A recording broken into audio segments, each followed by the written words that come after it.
Diana, I say this was a nice time looking back on our future memories from that college together. Now let's walk on home.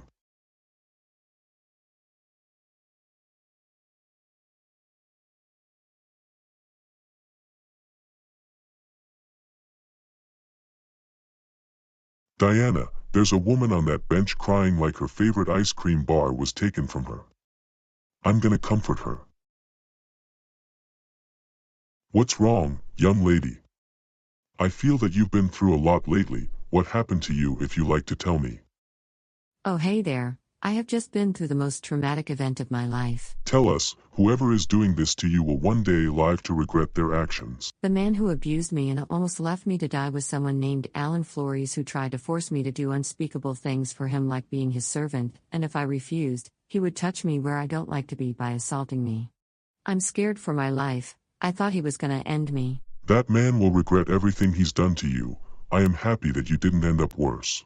All because I played a role in getting him dismissed from the Vietnam military due to his heartless actions. Dale, I think we should call whoever this woman is living with unless she can tell us.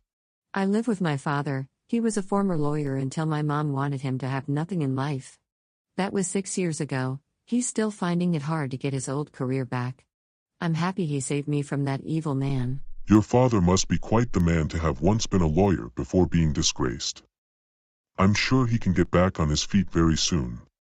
Don't you worry, I'll call him to make sure you're safe. Listen, you're this young woman's father, right? Look, I found your daughter here with me. Would it be okay for her to stay with us until she can be okay? Listen, who are you? I'm Dale Allison Davis, the office supervisor at Magna Industries. A small company. And what is your name? I'm Paul Maximilian. I am the father to the young woman currently located in your house. How do I know this? Because her and I were actually in the process of her moving out of my nest into the real world very soon. Young lady, it sounds like your father is getting worried about you being missing. Can you please hand over the telephone? Sure thing, sweetheart. Dad, if you can hear me. I'm sorry I ran away from home, but I had to get away from your overbearing nature. It was driving me insane. Plus, I'm terrified to be with you right now. Paulina, I miss you too. I am so happy to hear that you're still alive and well after what you have been through. Normally, I would say please come home now, but I'm making an exception on this one. I'm sure these two strangers would be nicer to you than I ever was the last 3 years I took care of you. Paulina, I'll be sure to gather all your stuff and put it into wherever you live now. You will always be my daughter. You're 20 years old, so you get to make your choices, but please choose wisely. I love you, Paulina. I love you too, Dad. I hope to see each other again when the time comes. It's okay, lady. You're safe just as long as that horrible military man doesn't close. I know your father let you move in with us, just as long as we treat you with kindness. I know you were a stranger to us, but now after getting to know you, I just want to know one thing. What is your name? My name is Paulina West, a very young stock car racing driver, college student at Victory City College, being about to graduate in 1964. I am only 20 years old, like my father said. I just want you two to help me get into the process of becoming an independent adult. Of course, Paulina. Diana and I will see you as a great friend to us. Come on. Let's go meet Lala.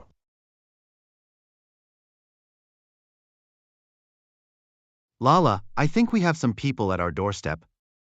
I'll get it. Oh my goodness, hi Dale, Diana. How are you two, lovely cuties, doing on this lovely day? Dale, I just want to ask you. Who is this younger woman in a purple doing in our house? This young woman in a purple dress is Paulina West, our new friend to the group. I found her on a park bench crying about being assaulted by an ex-military sergeant who had it out for her. Diana and I felt bad for her, so we allowed her to move in with us until she became independent next year. Her father allowed Paulina to move into my house since she was in the process of moving out anyway. Lala, why don't we check in our baby Lawrence? Good idea, Aaron. Isn't Lawrence so cute? He looks adorable when he's asleep. This is one of the days where I love being a mom now. I love being a father to an infant son. One day he will be an amazing kid in school. That baby looks like the cutest thing I have ever seen. I just hope our first kid Gregory is alright with my wife's sisters. Dale, that is one of the sweetest things you've said to my kid. I'm so happy that you're my best friend in life. You're like the sweetest human being I have ever met. I'm so glad that you are my friend, Dale. I know you were her first romantic partner before I met Lala and became her husband almost 4 years ago. Lala, I'm so glad to have you back in my life. These few years we had to spend away from each other since you were focused on your relationship with Aaron, also getting your current job as a preschool teacher to nurture them in protecting them. I'm also happy that we have more time for each other since I was promoted at my job at my office. Dale, the minute I laid eyes onto you once again over a year ago when I first got my job, we knew it was like visiting someone I deeply care about. You're like the guy who's been kind to my whole family and cares about them. The way I see you is that you are kind, compassionate, loving, and someone who stands up for what's right in this world. As much as I love my current husband, Aaron, you never forget your first love, which was you, Dale. I love you, buddy. Let's go, Lala, to relieve our past memories from when we were a couple. Can you spare us some alone time, Aaron? Thank you, sweetheart. It's nice to see my wife be with the one who she loved before me goes out together like old times. Normally, I would be angry, but not in this case. All right, Paulina and Diana, good night to both of you. Good night, Aaron. Have a great sleep. Good night, Aaron. Sweet dreams. I best be heading off to bed now. Good night, you two. I think it's time to head home, Paulina. That was a great day to spend with a new friend like you, and some old ones like Lala and Aaron. Lala, do you remember the times where we used to date together? We used to gaze at the night sky looking at stars every chance we got. Yes, Dale. I remember you and I used to kiss under the night sky before we broke up, but I'm so happy that you're my friend again. But you're the one that introduced me to my current husband, Aaron. You're like the angel to my darkening world, telling me to keep going in life because it can get better. No one has made a more positive impact on my life than you, Dale. The one that I loved first as a person back over a decade ago. I owe you my life. And nobody has made a positive life impact more than you have, Lala. Before I met you 13 years ago for the first time, I was a lonely kid who only had a few friends, but almost none of them stuck by me when my life changed. But you're the only person in my school life that really stuck by me through my toughest life transitions, like finding a job or arranging my wedding with Diana. I'm so happy that you stood by me through all that. My life wouldn't be the same without Lala. Ah, Dale. You are so sweet. I'm happy to have you in my life. Now let's kiss like old times.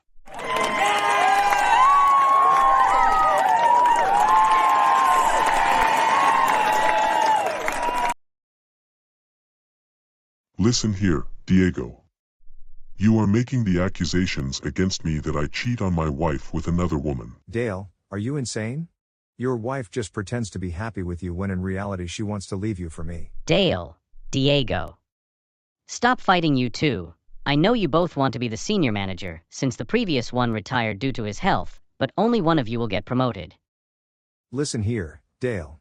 Your wife here is just scared because she is realizing you aren't the man for her anymore. Back off. I have every right to say that my wife has been happy to have me as her husband. She knows I'm a great father to my children. Unreal. Says the man who blames me for your own mistakes. Well, one thing is for sure, you're not getting promoted here. You're going down, Dale. You're gonna lose. I like to see you try, someone who doesn't have the nerve to back up what he says. Says the man who threatens me with accusations about me and my wife. I've got friends who will agree with me that I would never do any wrongdoings against those closest within. You're all talk but no bite, so what does that make you? A coward is what you are, Dale. You are not getting that promotion. I'm gonna make sure you will fail and everybody leaves you. Like I said, give me all you got. You're getting nothing out of this spreading rumors against me. Here are a few things you will never have. A loving wife, a child, a great house that I can pay off in a few years, and even another kid on the way. Try me. I like to see you try. You're just being so defensive because you're gonna lose your job. Keep talking before I knock your teeth out. Looks like your wife ran away because. Don't you dare bring my wife into this. Screw you. Just you wait until I get you fired. You and what army? That's what you are.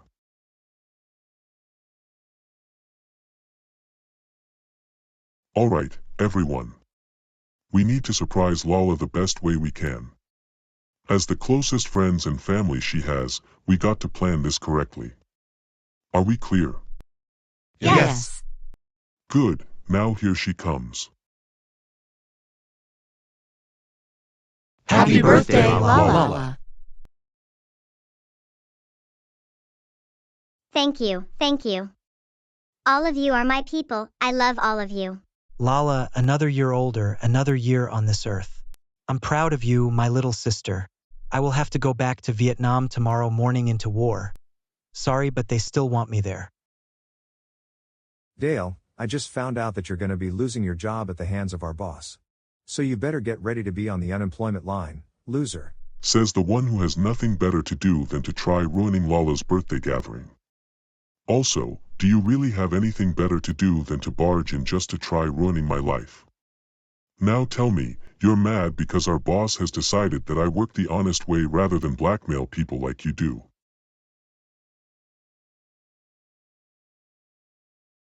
Are you okay, Dale? Get him out of the house.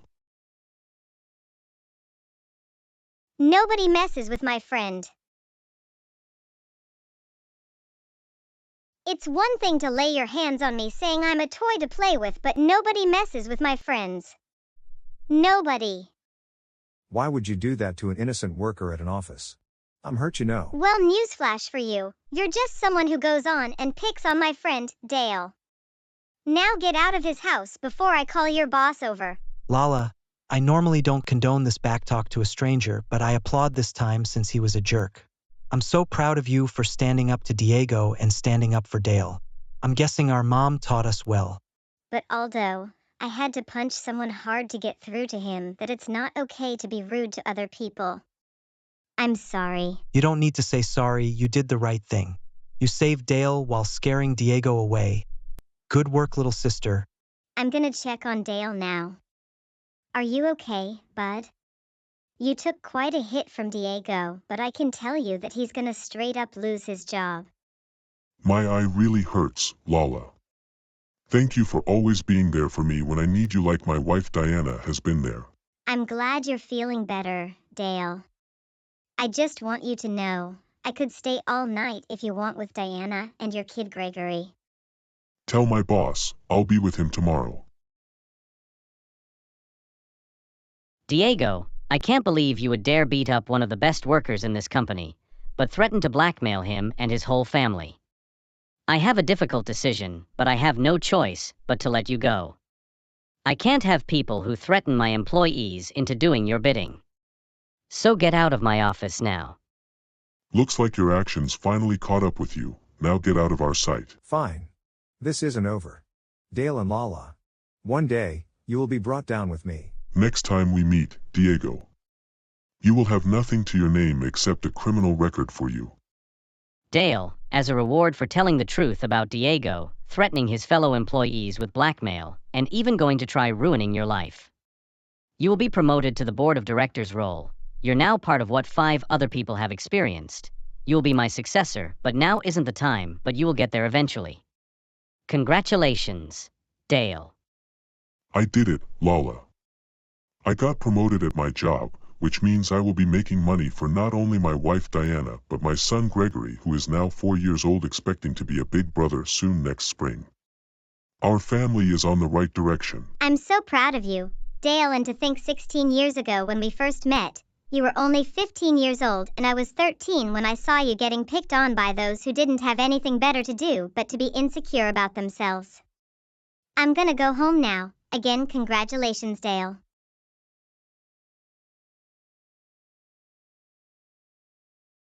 Dale, I'm so proud of you, sweetheart. I heard through Lala that you got promoted at your job, which means you'll be making more money at work. I did it for you. I did it for our son Gregory. Now our family will have a brighter future for years to come. Say, I wonder where Diego went after he got fired due to his actions against us. As long as he's not hurting us or anyone else anymore, then there is no need to worry. I figure that he's learning his lesson as we speak. I'll get you for this, Dale, and all of your family too. You're the reason I lost my job, my home, my car, and all of my life savings. I'll have my revenge someday. You're gonna pay. Dale, what's wrong? It seems like you had a bad day at work today. What happened? Diana, I had one person come up to me saying that black people should be still segregated even though the Civil Rights Act was passed into law a few years ago by President Lyndon Johnson. It makes me angry that some people stay stuck in the past with their Jim Crow laws. Dale, I got an alarming call from Lala. It's about Smitley. He's not only isolated himself in his own house, but he's hurting himself on purpose because he was bullied endlessly. We need to help him. Lala is there with him already. Let's help Smitley right now. Lala, I can't take it anymore. I have had letters from white people telling me that I don't belong in society. I hate everything. I hate being discriminated against, and most of all, I don't want to be here any longer. Oh dear. Robert, if you can hear us. I'm sure these people are just those who do an awful lot of talking without common sense. Robert, listen. There will always be those who decided to pick on you because of your skin color. Those people are not right for you. I know you have had a tough childhood not only because you're different from the rest, but because of the terrible Jim Crow laws that not only do a lot more harm than good, but hurt everyone in general. Robert, please don't even think about ending it all. Just because people put you down for being different doesn't mean you believe in them. Just keep being yourself and everything will come full circle. Paulina, I'm so glad you showed up. Robert is on the brink of trying to end it all. He's more your friend than he was mine. I know you first met in 1957 when you both were 15 years old. I only met him for the first time 6 years ago. Robert, we all love you. I'm glad we see you as a friend to our group, Diana, Paulina, Dale, and I will make sure to help you get the help you really need. You're a very thoughtful human being. You are a funny person in a good way. I hate when you feel sad, buddy. Get some rest, and we'll help you more tomorrow. Okay, I'll get the help I need. I don't want to feel like this anymore. I'm glad you are seeking therapy for your trouble. I'm sure therapy can make you feel better. A fresh start is what you need. Thank you for the support, Mr. Davis. It means a lot. I don't understand how Robert would ask for help, yet we tried to give him a call through the telephone. Yet no response. Does anyone think he could be in therapy right now? Dale, I really hope he is in therapy. I don't want him to do the worst to himself. Lala and Aldo, this may not be a good time to ask, but what happened to your mom? Why come she is using a cane? Dale, my mom just suffered a stroke last week, ending up in the hospital. Doctors told us her health is declining fast because of an older age she is in. She is currently 75 years old, almost 76 this year. I hate seeing her get old. It's okay, Mom. Hang in there. I know you've been there for us our whole lives, but please don't leave us now too. You see, Dale, our mom has not been doing so well physically since her stroke. I'm worried she won't make it to 1967 next year with her health state. Dale, I think we're missing the point. Smitley needs us more right now. I hope he's in therapy too. I don't want him to cut his life short. He's my age at 23 years old, but I already turned 2 weeks ago, and I don't want to lose one of my best friends. Can anyone tell me what is going on? Gregory, son. How did you know all this? I know you're concerned about my well-being, but I'm fine. This is something only adults would know when you get older. The truth about this talk will be told to you. I'll go back to my room right now. I don't want to hear the sadness in your voice. Sorry to tell you this, Dale, but Lala, my mom and I have to go now. My mom needs some rest. Take care of your mother. I'll see you tomorrow. Paulina, I think it's time you head back home and get some sleep. We'll talk tomorrow about Smitley. Good night, Paulina and Diana. I really hope Smitley's okay. I'm gonna see where Lala and Diana are so we can see his whereabouts. Paulina, Diana. Do you two know where he could be? Lala, I'm concerned that Smitley never told us where he has been since our last conversation with him. I'm just scared that our friend can be in trouble. What's that terrible smell? I don't know, Paulina. It smells worse than rotting, expired food. We must investigate what it is. It's horrible. Come on, you two, quick.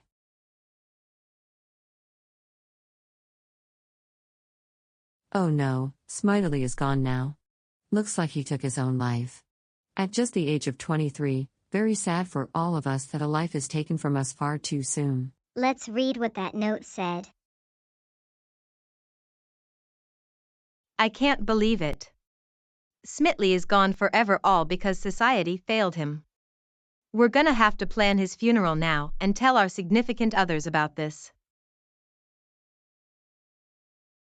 I'm sorry to hear that Smitley took his own life. I didn't know he had inner demons inside him after he was bullied his entire life, but sadly there's nothing we can do except plan his funeral. It's just sad, Dale, that his life is over way too soon. He had many years ahead of him, but now it was taken away from him. Dale, would it be possible for my family to come attend? Yes, Lala. This is very important for anyone who was friends with him until the end. Your mom and older brother can come if they are available. I know your mom has been declining physically. That is really concerning, and Aldo may not be able to come because of his time in war. Why hasn't Paulina spoken yet on the matter? Paulina, I know one thing. Smitley was more of your friend than he ever was mine. I'm glad you suggested we add him to our friends list. He was a very kind person until his end. I'm glad you say that, Lala. Smitley and I were friends since we were in high school back 9 years ago. The first time I ever saw him was when he was being discriminated against for simply being black due to segregation laws made to keep whites and blacks separate from each other. It's just not right that he lived a short yet tragic life full of sadness, but I'm glad we made his life better away from those wronged him. The most important thing is that we remain respectful in his memory.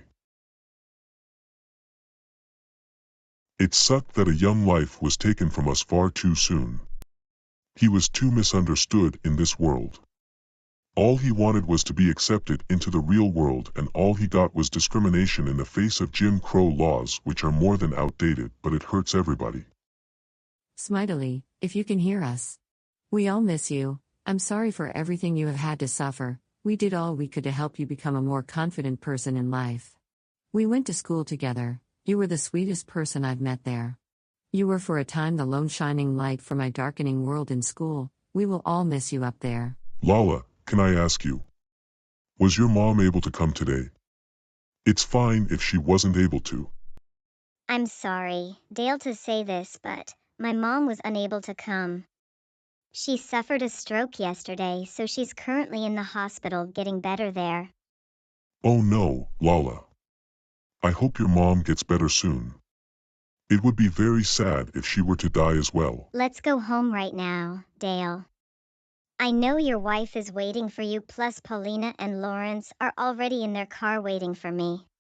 I don't want to be sad anymore. Let's go. Paulina has already gone home with Lawrence, so Lala, I want you to do this for me.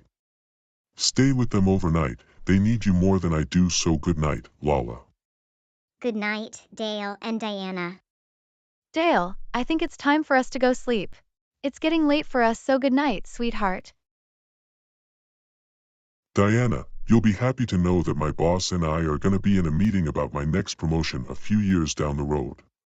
He told me that I am like the son he wished he had. Dale, I'm glad to hear that, but don't you think you should be looking after me since I'm pregnant with our second child? Diana, of course.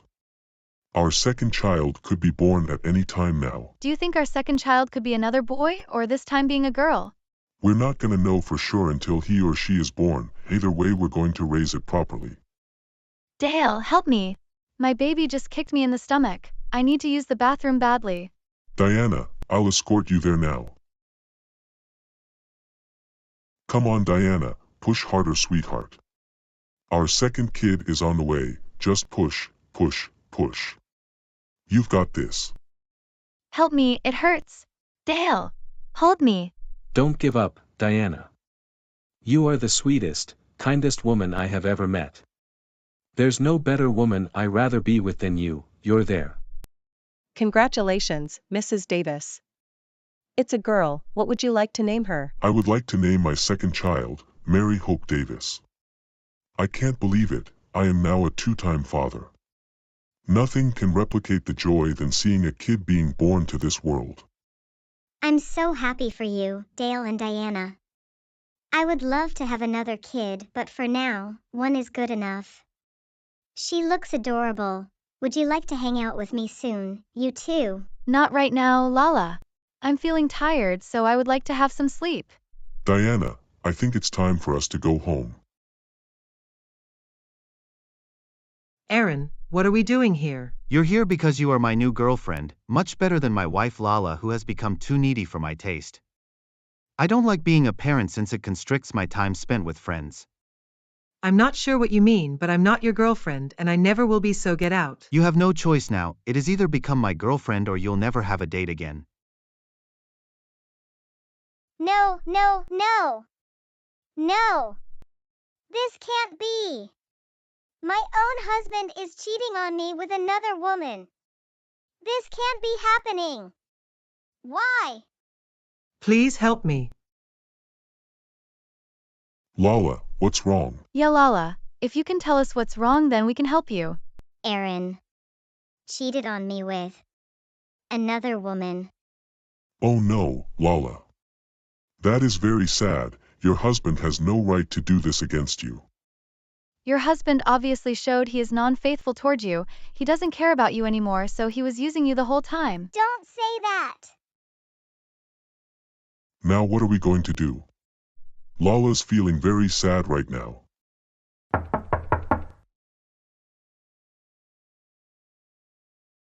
Making my way back home after seeing Mackenzie saying she loved me.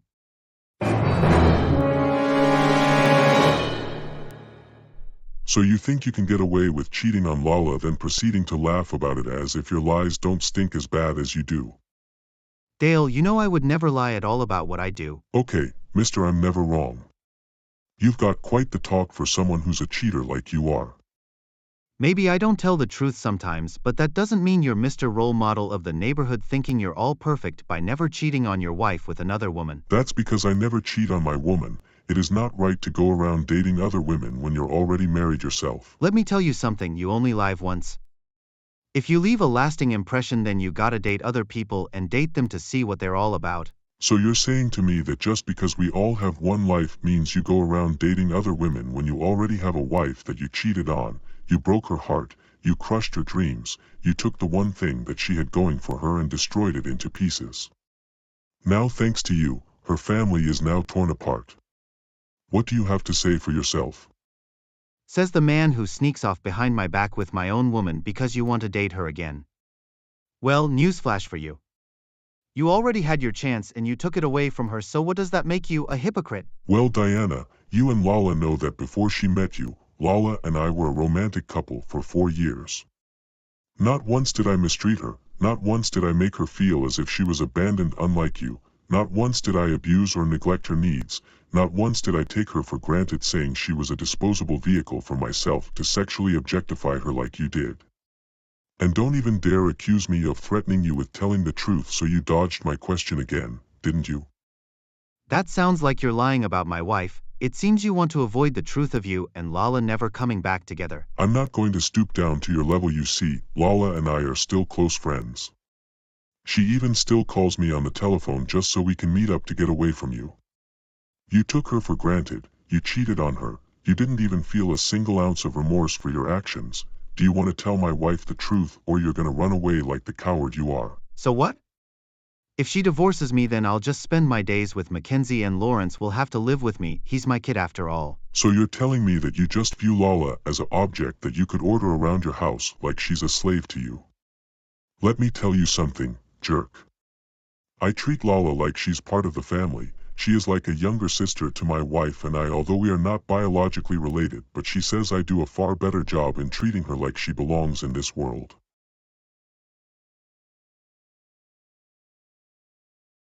How dare you push my wife onto the floor? That's what you get. You want to accuse me of cheating on my wife when I never did. Time to bring out someone you've been seeing recently. Mackenzie Gilliam, can you please come in right now? Now Mackenzie, tell me. Do you really love this man, or you're just pretending to go along with it just you can appease him? Listen, sir. I don't know what you're talking about. The man behind me just sat next to me just so he could date me. He should know by now I'm not his type. Also, what is your name? Both of you. I'm Dale Allison Davis. I'm Aaron Jose Terrence. You should know by now Aaron over here is already married, but he cheated on his wife with you. Now tell me, Mackenzie. Do you really love this pig? Never in a million years would I date a loser like him. He's fat, he's greedy, and only thinks of himself. I never loved him, I never will. So you see, Aaron. Mackenzie would never lower her standards to date a greedy man like you. Lala will be upset with you. In fact, she's here right now. Aaron. Jose. Terrence. Look at me right now. And so the narcissist has nothing left to say, right? Look at her when she's talking to you, Aaron. So you decide to cheat on me with another woman just because I was too needy for your taste? Who are you to judge me based off my appearance, if you think my clothing sense is bad? Well, I guess I'm not the type for you anymore. I'm taking my ring off. We're filing for divorce. I can't have someone who stabs me in the back to flirt with another woman. What do you have to say for yourself? So nothing left to say, huh? Please, Lala. Forgive me. I'm sorry. Too late for sorry now. Screw you, Aaron. In addition, Aaron. You shoved my wife onto the floor just so you can make me angrier at you. You're no longer our friend, consider yourself dismissed. You lying, no good piece of work greedy man. Now get of my house. I'm sorry, Lala, if your husband tried to make advances on me against my consent. You deserve so much better. I never loved your husband anyway. He is a greedy man who is a womanizer. If you're going to divorce him, then go ahead and do so. It's okay. What is your name? My name is Mackenzie Gilliam. I am a single woman who is not a parent at the moment. I say, your outfit looks stunning on you. So Mackenzie, do you have any time to spend with us? Sorry, Dale, but I'm gonna leave now. Goodbye, you two. Goodbye, Mackenzie. Visit us anytime. Say, Lala. You don't mind if we check on my wife to see if she's all right? Of course, Dale. I'm happy you're so considerate for your wife and 2 kids. Come on, let's take care of your wife until she gets better.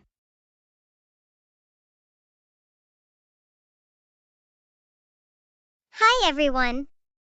I'm Lala Terrence here, and today I'll be teaching how to treat others with kindness and love. What? Lala Terrence, I'm here to tell you that the Barbie retard which is you is going to lose your job at the meeting tomorrow. See you then. This is I can't believe absolutely it. terrifying, I'll Diana. be jobless tomorrow. Lala's very scared that she'll lose her job. What can I do? I don't want to tell you my boss about it. Well, I can't skip work tomorrow. My boss will worry about me. Well, it's not like you have anything better to do. You gotta help, not only help me, but help Lala keep her job. Her fate is in our hands. If we don't do something about this, her job could be gone. Trust me, she needs our support. She may be an adult, but she needs us right now. Dale, my boss has told me that if I don't work tomorrow, I could lose my job. Well, suit yourself, but I'm still going to that meeting. This can decide Lala's fate. I hope she keeps her job. I'm going to bed, and oh, by the way, you can sleep on the couch tonight for not being supportive. Go then, fine. The nerve of my wife sometimes. Is the fighting between you and Diana done? I'm really terrified that I'll lose my job, but my source of income, and worst of all, my husband Aaron would want me to become a housemaker or become a maid. It's terrible. I'm about to cry again. It's okay, Lala. You were my first girlfriend before eventually finding my wife in Diane. I still consider you a great friend for all you have done to cheer me up in my times of crisis and in times of happiness. I will go to that meeting. It's all right because my boss agreed to support you. He hopes you keep your job and they see you have done nothing wrong. I hope whoever decided to threaten your lifestyle gets what is coming to them. You can stay with us as long as you like. Good night, Lala, and hopefully your job stays intact. Take care, sweetie.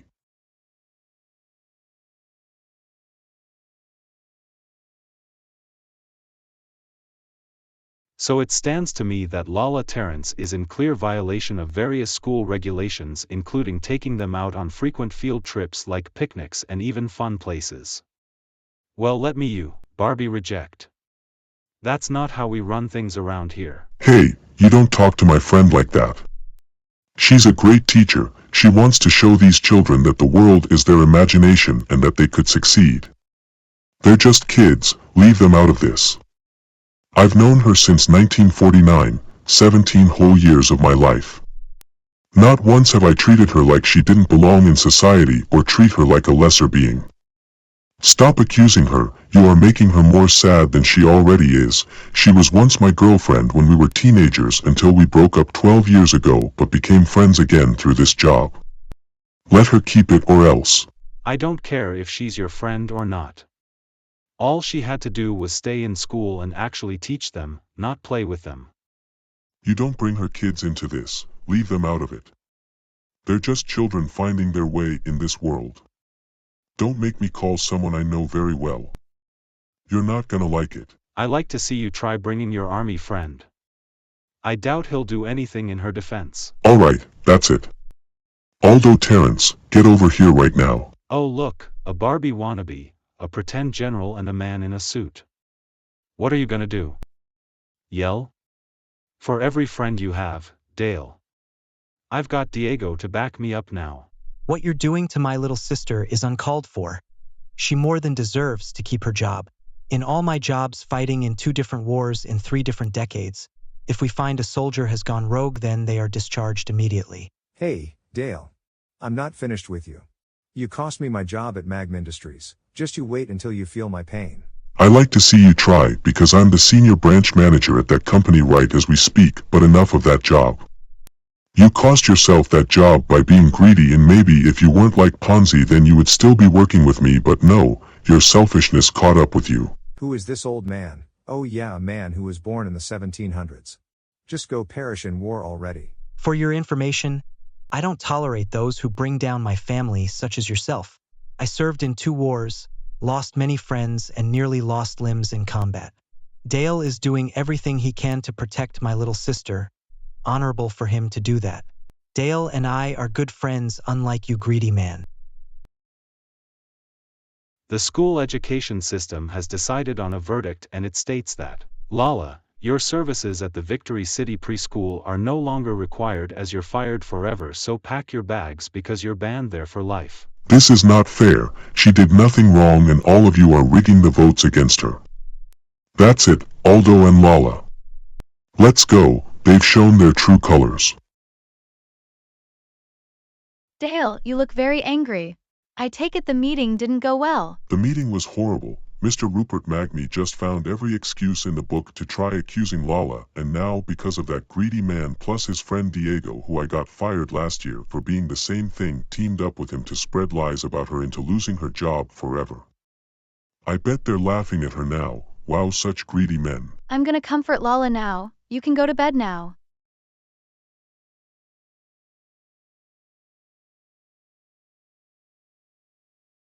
So Dale, what's troubling you? Lala just lost her job because your son Rupert thought it was a great idea to work alongside Diego, the one you fired last year, to spread terrible rumors about her which I know are not true. Can you please help someone like me for a friend of mine like her? Dale, as much as I like to help someone like you in need of your friend Lala, but I hate to tell you this, but right now all the positions you can think of are occupied by our top workers here. I'm sorry, Dale, but it's a professional decision I have to make as the president of this company. I don't care, boss. I want to see Lala get hired. She's feeling sad and you're making things worse for her by declining her application papers. It's either that or Lala, and I will have to keep looking for another job for her. Dale, I'm sorry, but can you not raise your voice at me? I'm sorry, but you're gonna keep looking for Lala's new job. It's company policy that has to be applied only because our spots are occupied. I know you're gonna hate me for saying this. There's nothing I can do for her at the moment. Fine, I'll get back to work after I drive Lala home. You made a big mistake, boss. You just denied her a life-saving opportunity. Just great.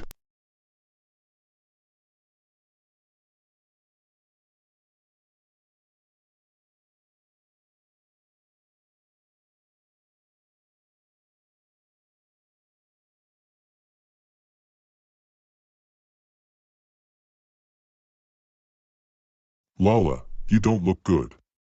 What happened to you? Where are your Barbie pink color inspired outfits? Diane, I'm getting really worried that Lala's health is declining ever since she lost her job. By the way, Lala. Welcome to the 30 Club, but I'm still concerned about your health. Lala, talk to us. I know you're 30 years old, which is great, but I think your health is too important to celebrate anything. We need Paulina to help us now. Don't mind me. I just had the worst month of my life. My husband cheated on me with another woman, and now Lawrence is at the hands of his father. I'm scared about my 4-year-old son now. He could be neglected. Lala, if you want me to drive you to the hospital, then I could do it. It's all right. I called with my boss telling him about what happened to you. I'd say above everything, your health is a top priority.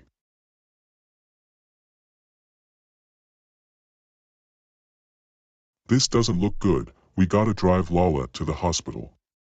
I hate to tell you three, but Lala has had alcohol poisoning plus sleep deprivation, unhealthy loss of weight and anemia. Does any one of you know what could have caused her to spiral like this really quick? Well, she just lost her job last month, and ever since she was denied a job at my workplace. She declined and turned to alcohol for coping with her pain of being jobless, potentially being without a husband or a kid, so she lost everything as a result. We allowed her to stay in my house until she landed a job and whenever she liked to leave. I'm scared for Lawrence that he might have a bad future with his father, which I'm still mad at for cheating on her. Lala has been my friend for many years. I don't want to lose her now. Dale, you did the right thing by bringing her here. Otherwise, she would have died on the spot. The worst part about being a nurse is seeing patients in pain. It just makes me very sad. That's no problem. I would do anything to save her life so she could grow old to become a grandma one day. Come on, Lala. Don't die on us now. We all love you, we always will. Lala and I may not be close, but her and I are friends via her telling me that one day, I would become a mother someday just like she is. Now isn't the time for her to die. We want her to live. Yay, my childhood trauma is back. Sad to see Lala like this. A year ago, she was her happy, unrestricted version of herself. Now, she's a shadow of her former self. Sorry to tell you this, but Lala is currently sleeping at the moment. Paulina, I'm glad you picked up the slack. Lala doesn't have enough energy to stay awake. Not good. I went out in public today and I came back right away as kids and adults alike were laughing at me using a wheelchair for my age because I lost so much weight from my sickness. I think I'm gonna end my own life. Lala, I hate to tell you this, but I have to work again starting tomorrow also about them bullying you. These people have nothing better to do than to pick on those weaker than them. Lala, we'll do everything we can to help you get back to health. I'm sure Aaron is going to regret what he did to you very soon.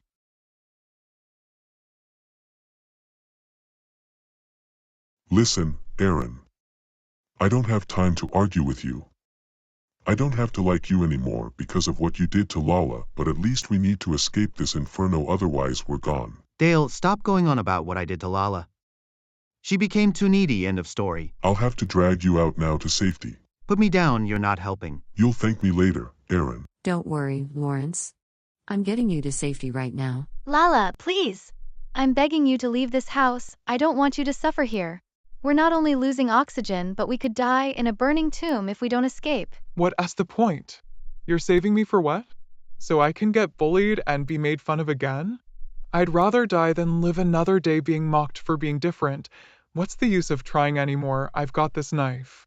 I'm not afraid to use it. Lala, don't. We're sorry for not helping you enough.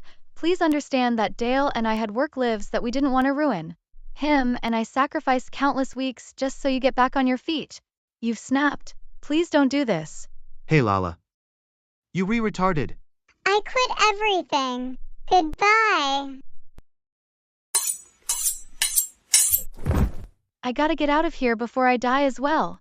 Sorry to tell you this, but the Terrence house cannot be saved. too much fire burning from all over the place. Also, sorry to say but Lala is gone as she had burns, knife wounds and her health had declined too fast, so yeah, she is dead. I'm sorry for our loss.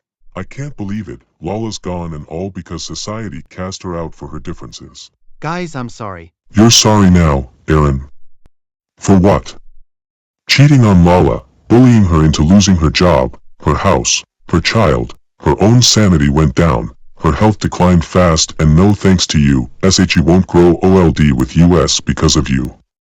Think of your actions as the reason you don't have a wife anymore, Diane and I not having a dear friend in her anymore since she died in that fire. This is exactly why we are no longer friends, you shift from being nice to being two-faced all the time. No wonder, nobody likes you here anymore. Your sorry isn't good enough, get out of my sight. You unwanted cheating rat. I can't believe it, I just lost my mom. Lawrence, I'm sorry we couldn't save your mom from that fiery grave she set ablaze. You'll always have us to rely on if you need help. As for your father, he's got a lot of explaining to do. As a result of this fire, I will have to be responsible for being your adoptive mom from now on since your real mom is gone now. I'm sorry, Lawrence, but Lala would have wanted you to smile even when your heart is aching through the pain. I just lost a dear friend to that fire, and I will forever be the last person to see Lala alive. It's just sad what society did to her. The world can be a cruel place. Everyone, let's all grieve together for the loss of our beloved friend, Lala Terrence. Eleanor, it's okay. I know you've been sick for quite a while, but we need to talk about your daughter's death, which is new on every newspaper you can find. Let me see that.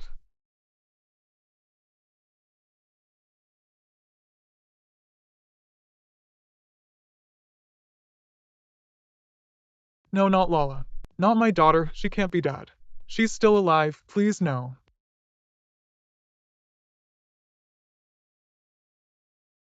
Oh no, this can't be happening. Lawrence, I'm sorry, but your grandma had just had a heart attack after having had to take it all, and that your mom Lala is gone forever. Let's get her to the hospital. Doctor, do you think Eleanor will pull through? Dale, I'm glad you asked. Eleanor just suffered a serious heart attack from all the health problems she has faced. It says here that her risk of a stroke just went up. That's terrifying to hear, that an old woman in the bed just lost her daughter to a fiery grave. I'm so sorry to hear that, Dale, but she's currently 76 years old. Another health complication can kill her right now.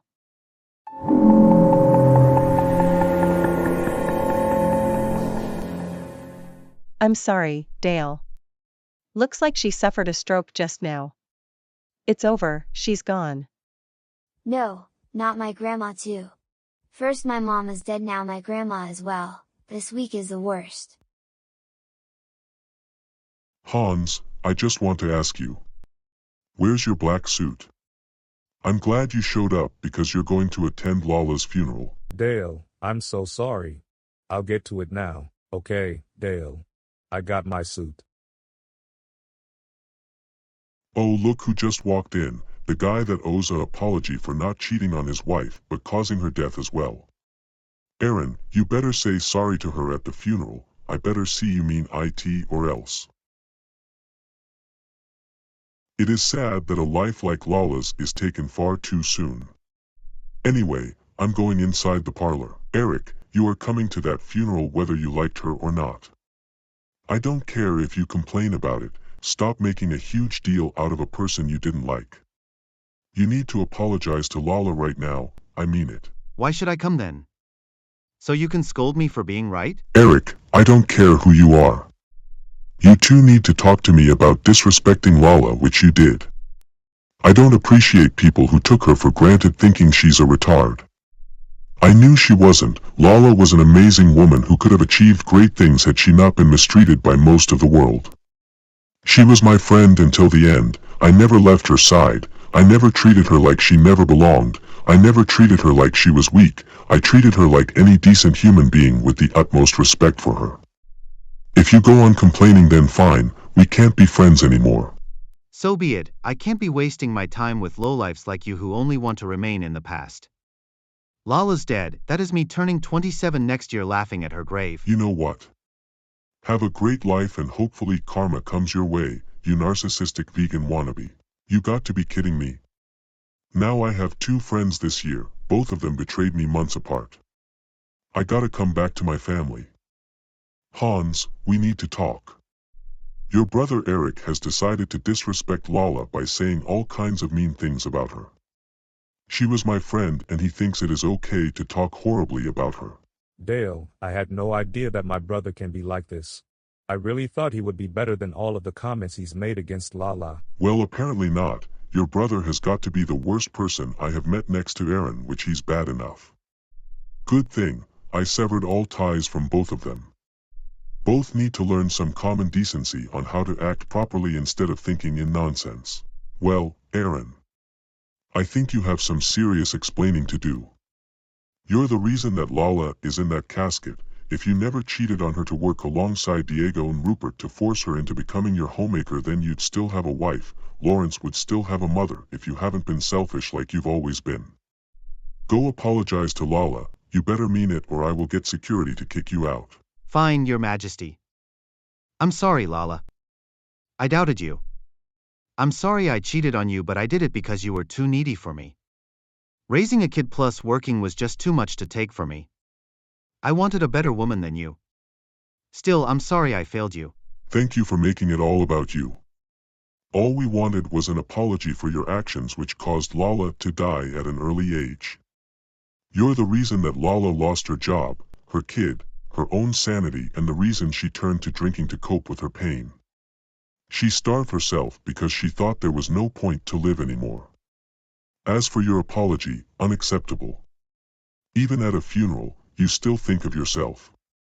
Woe is me, I don't have a wife anymore because of my own gluttony and selfishness. Congratulations, Aaron. You are the most greedy, selfish person I have met in my life. Who cares? I can just get another woman for myself. No problems here. I've had enough. Security. Dale, I think it's time for all of us to say goodbye and go home. I don't know what to do with this gathering outside this house, but I'll deal with this. All of you stop. You need to realize your actions are the reason Lala is gone. Do you not have any shame for yourselves? The comprehension of your actions have caused her to become reclusive so much to the point where she starved herself, become suicidal towards herself, and eventually took her own life because of all of you. How inconsiderate of all of you to think of Lala as nothing more than a retard. She was more than a friend to my family, she changed for the community for the better. Can't you guys realize that she made us believe there was good in all of us? Dale, it's no use. This crowd here isn't going to change their minds about Lala. It's just reasoning with the same people who wanted discrimination to continue. Let's go back inside. Shall we? Lala, if you're hearing all of us right now, we all wish you a Merry Christmas in heaven up there. Don't worry, all of us will be there with you soon. Lala, this is for you. We're sorry we failed you. We will do anything we can to keep your memory alive. We all love you, always. Diana, isn't she beautiful? Our daughter Mary is looking cute. She's almost 2 years old this weekend. Dale, our family is complete. Gregory is going to be 7 years old this year. He's our sweet little boy. Our kids are going to grow up to be successful. My sister is so adorable. That's a very nice thing to say, son. Lala would have loved to see our daughter grow up. She loved children. I miss Lala. It still stings that she's gone forever. It's okay, Dale. Lala would have wanted us to move on. She would have wanted us to enjoy our lives as a family. Of course, Lala would have wanted us to be happy for the future. Let's just focus on raising our 2 children. I'll see who's there. Hi, Dale's family. It's been a few years since we last spoke to each other since the aftermath of 1966. Hi, Gregory, and who's the new girl in your family, Dale? That's my 2-year-old daughter, Mary Hope Davis. This weekend, she will be officially 2 this weekend. Aldo, it's so nice to meet you again. Also, how is your nephew, Lawrence? It's once again nice to meet you, Diana. What has changed since my time in Vietnam? Although the Beatles are still as popular as ever before. Plus, the hippie movement is going strong with their protests, even riots. Lives were sadly lost. Diana and Dale, I say that you two are doing a great job in parenting your children. I really wanted to become a father, but I never had time for a wife. But my buddy's being still in the Navy probably for life. I appreciate the comments from you. You're a great man who served his country well. I'm happy you get to enjoy your time in retirement, my friend. Dale, it would be a fun idea to go to the park. That's a great idea. Let's go. Come on, kids, let's have fun. Now that our kids are having fun with Aldo, why don't we kiss each other? I love that, Dale. Let's go for it.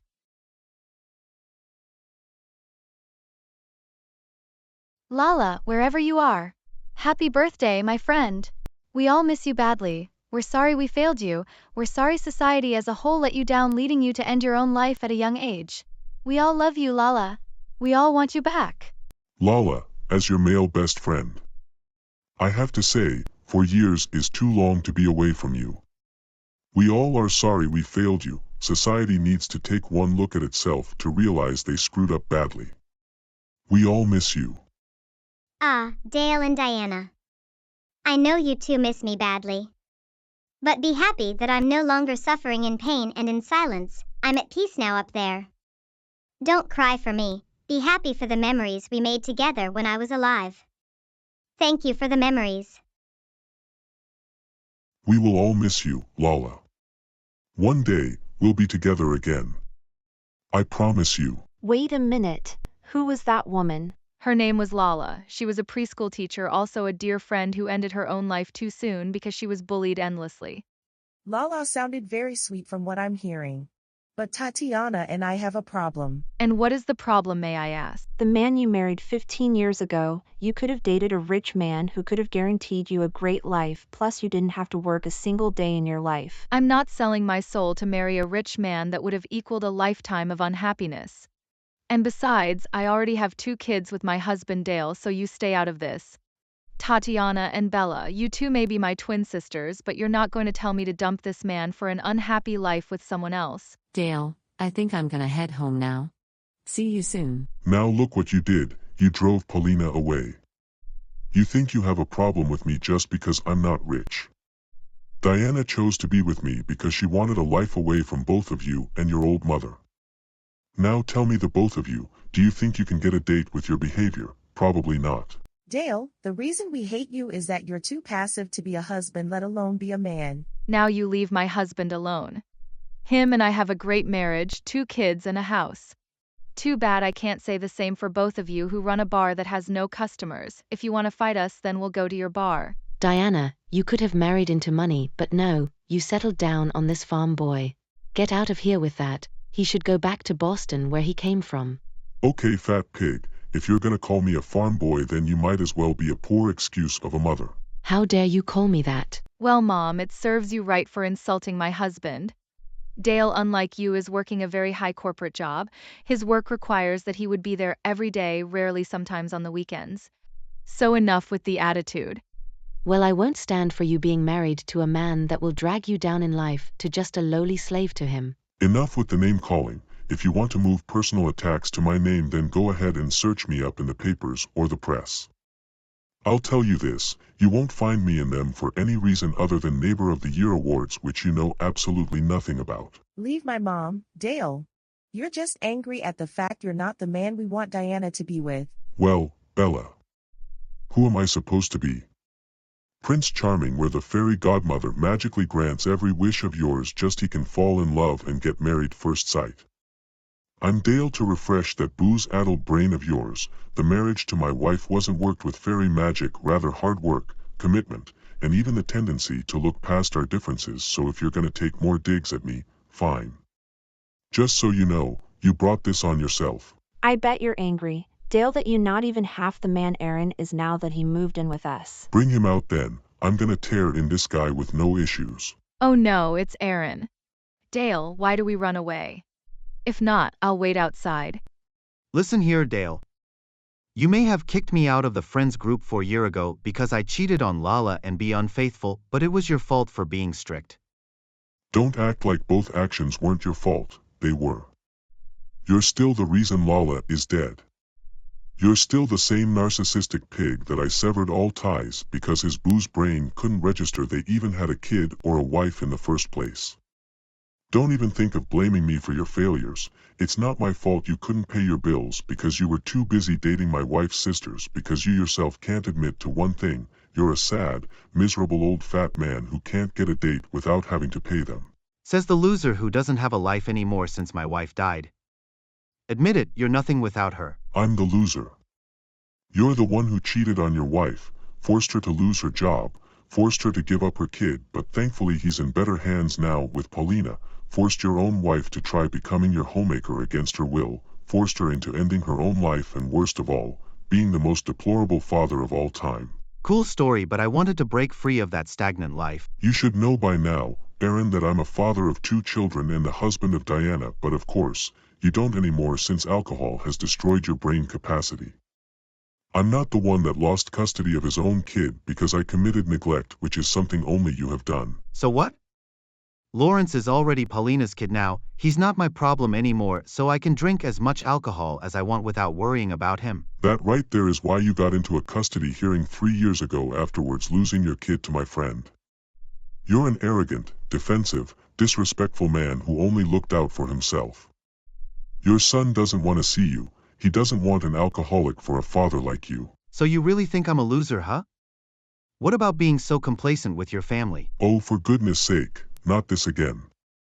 I'm getting straight to the point. The reason we're not friends anymore is that you cheated on Lala, forced her to end her life after losing her job, you neglected her and your son, you tried to force another woman to try being your girlfriend, which backfired thankfully. You have a streak of being nice one day and being a heartless man the next.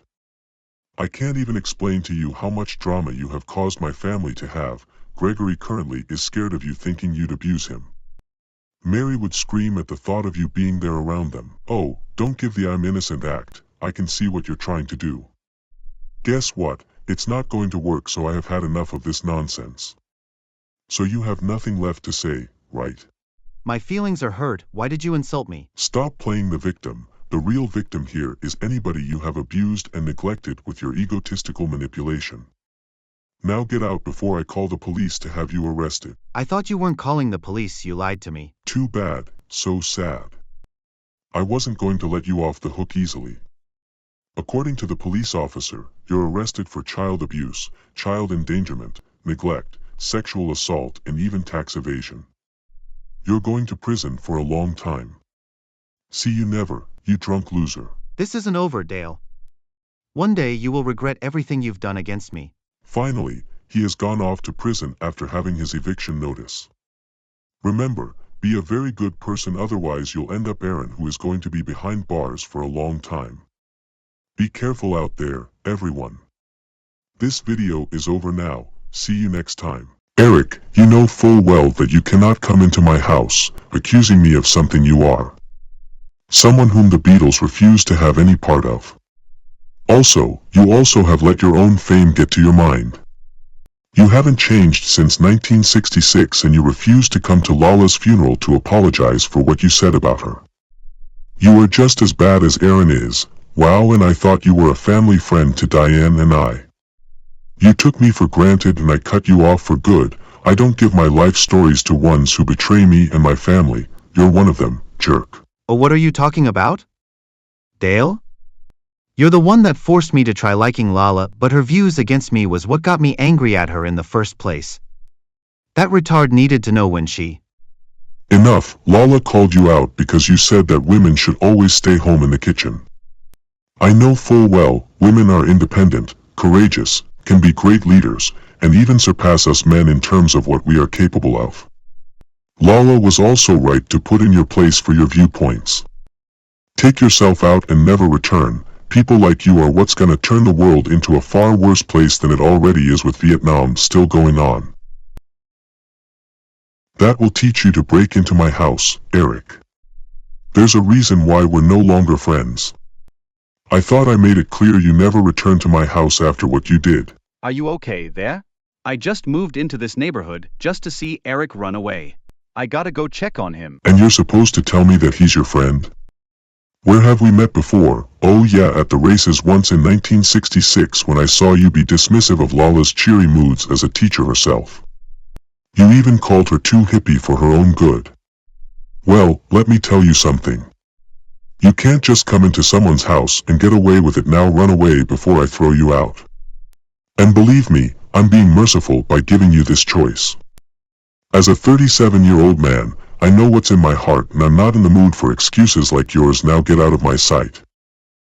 Whatever I did to you, Dale, I'm sorry. I hope I am not in trouble with you. Not at all. I am just tired of people breaking into our house without our permission.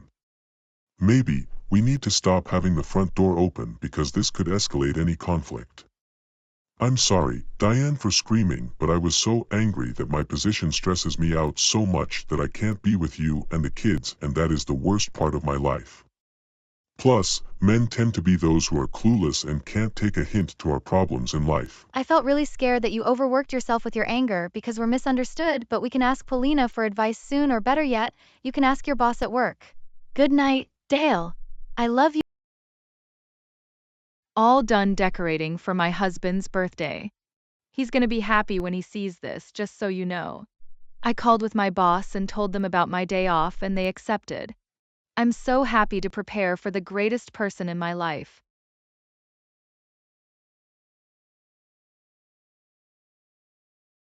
Happy birthday to the sweetest, nicest, and loveliest husband of mine.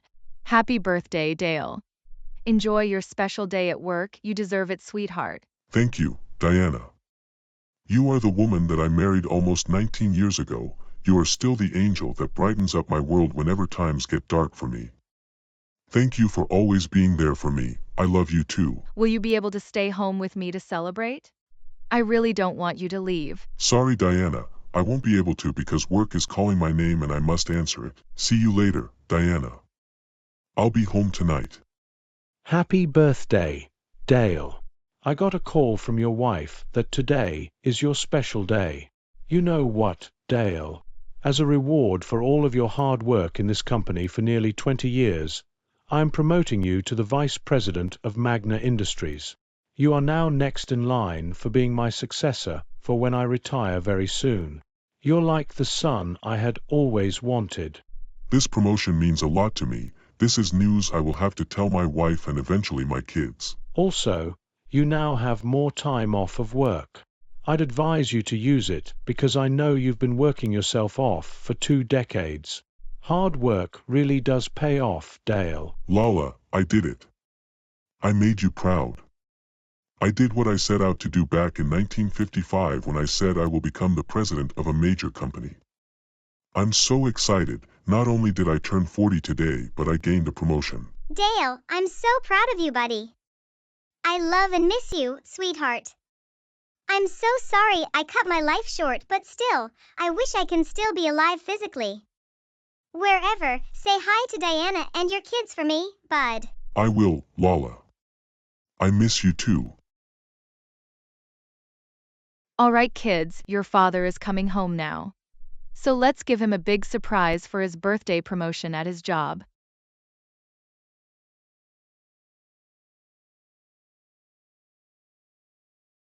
Happy birthday, Dad.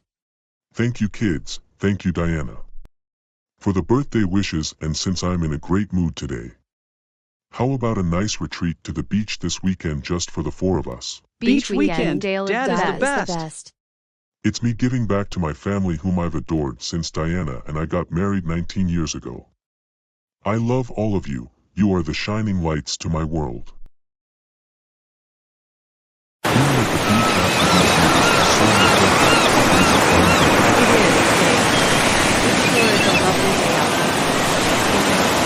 Yes, Mom.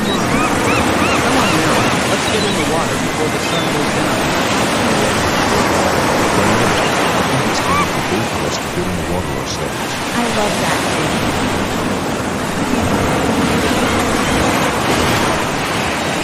I'd say surfing for the first time since the late 1960s is fun.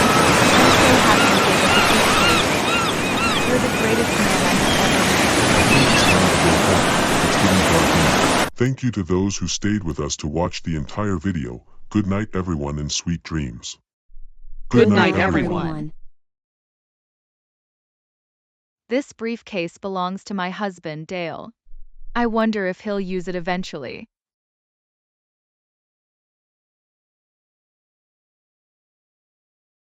Diana, I just got a call from my boss. I have a business trip starting tonight, so I will have to part from the house until I can come back next week. Dale, who's gonna take care of our kids? Sorry, Diana. I can't do that until I'm back next week. Plus, this trip was arranged by my boss. So, I say that although we'll have to take care of our kids until then since you're working too. I'm too worried about our kids. That's a good idea, Dale. Aldo has always wanted to be a father, but he never got married due to his time in war. So, he could be a perfect babysitter for the kids due to our work schedules. Besides, Paulina and Tom are also busy with their racing careers, thus the former's parents have to watch over them. So in conclusion, stay safe, Dale. Be safe too, Diana. I will always think of us when I'm on that plane. Goodbye, Dale. Stay safe. Life is gonna be sad without him. But at least I can look over my kids after work every day. Dale, what's wrong? I already miss my kids and my wife. It's no fun being away from them. They changed my life for the better. Dale, sometimes things happen like this. I know you miss your family back home, but it won't be long before you'll see them again. I promise you. Boss, I just can't stop thinking about them. The reason is that I don't want to be away from them for too long.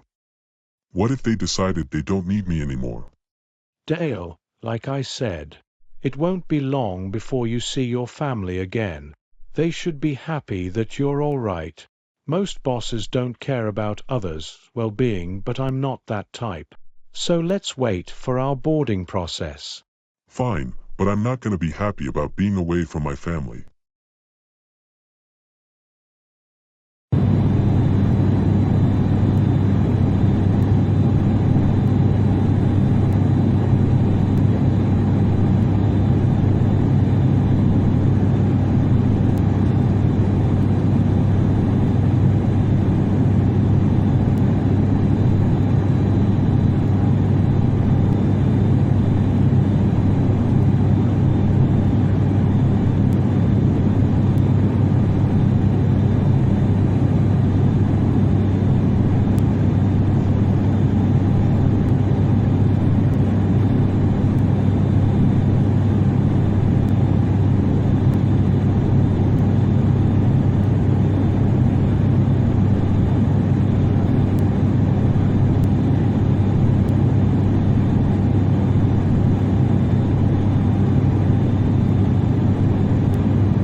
Dale, how is your flight seat?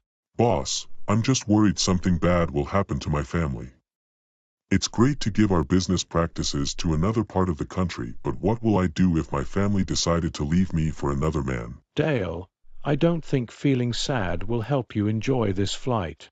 You wouldn't know about missing your family like I do. Not even one day, and I feel homesick without my wife or my children. Dale, I know you're angry, but I don't think yelling while on the plane is the best choice to make. I know you're feeling homesick, but I also don't think yelling at me is gonna help you. You're right, boss. It's gonna make things worse for us on the plane. Please tell me when this flight ends.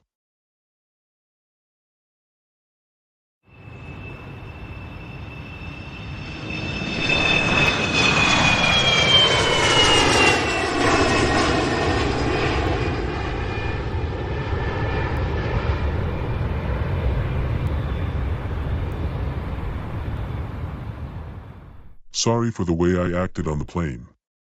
I was just feeling homesick without my family to support them. It's all right, Dale. You almost got us kicked off while we were still in flight due to your anger. I know you're still a bit mad at me for not planning this a lot sooner, but I had to invite someone over to talk about our company. In the meantime, let's move.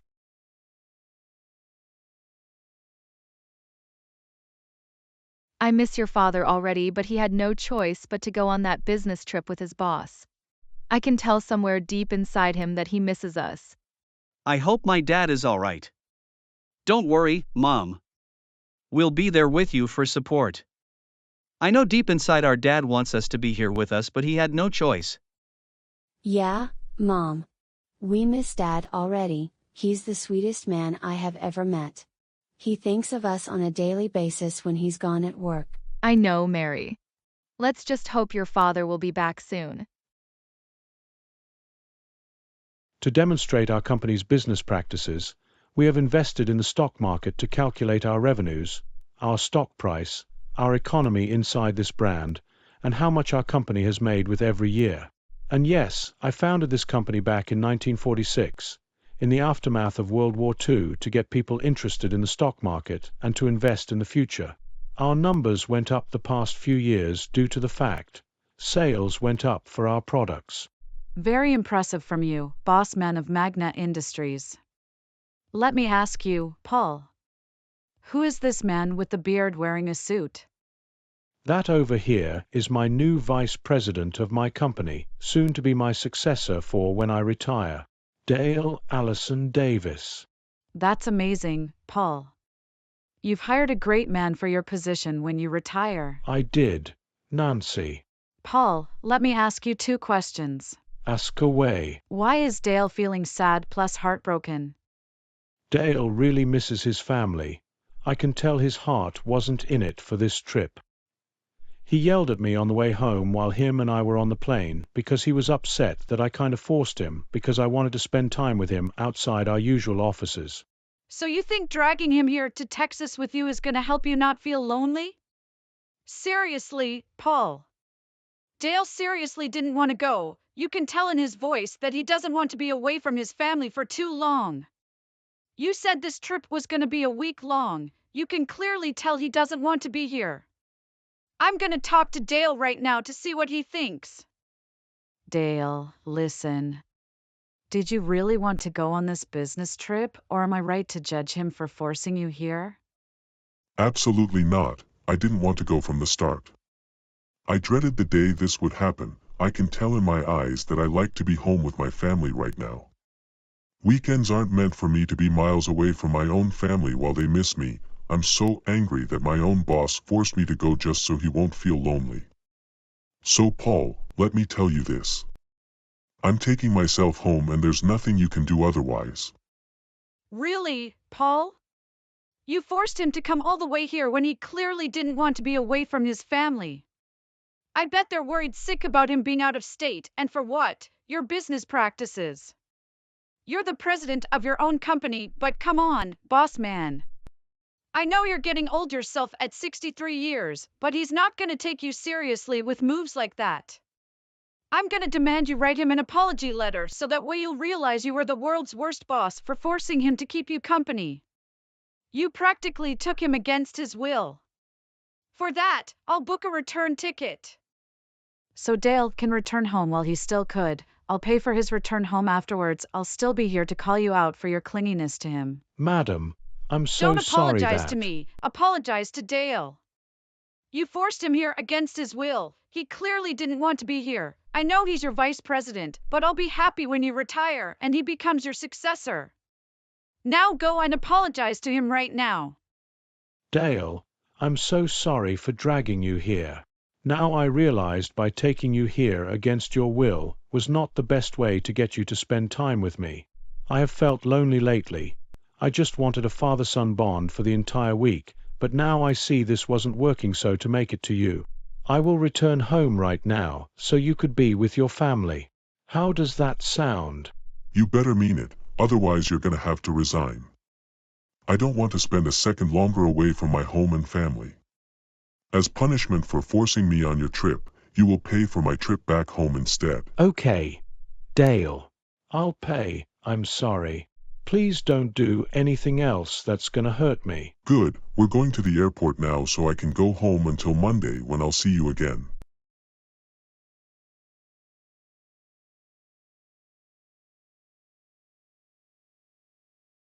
Diane, kids. Dale. Dale, I'm so happy to see you. I'm so glad you came back so soon. I missed you so much.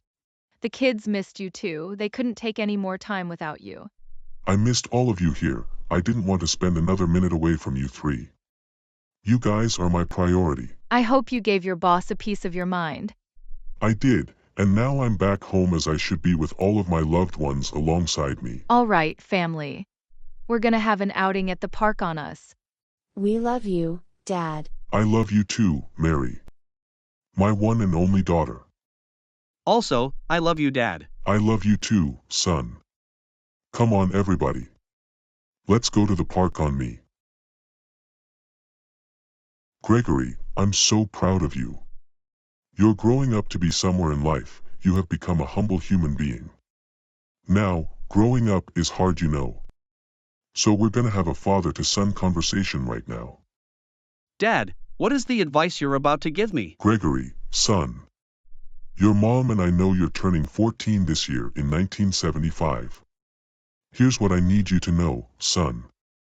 In life, nothing is guaranteed in life that you'll have a great job, family, or a house to own for life. Your sister is currently in summer camp for young students as a way to make new friends there.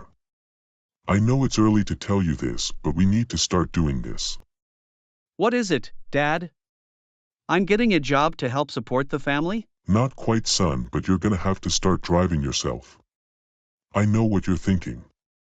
Dad, driving is scary for even a teenager like you to think about, but don't fear it too much because your mom and I are gonna help you to do so. Dad, I really hope I can drive well when I'm older. Son, that day unfortunately isn't today, as your mom and I are going out to have a date together, so we never really do it anymore due to the responsibilities of raising you and your younger sister. Nothing personal, Gregory, but your mom and I need alone time together. Gregory, I suggest for you to spend some time outdoors, but be very careful of anyone you see there. Bad people could be anywhere, son. That's the unpredictability of the world these days. I'll be on the lookout for anyone strange and ignore them. Have fun, son. See you later tonight. Diana, I'm ready to go out on our date. Are you ready? Ready as I will ever be. I'm coming down right now, Dale. Has anyone told you that after 20 years together, you're still the most beautiful woman I have met? Nobody does it better than you. Dale, you are so sweet. There's no better man that changed my life for the better than you did the last 2 decades. Now what are we waiting for? Let's celebrate our anniversary.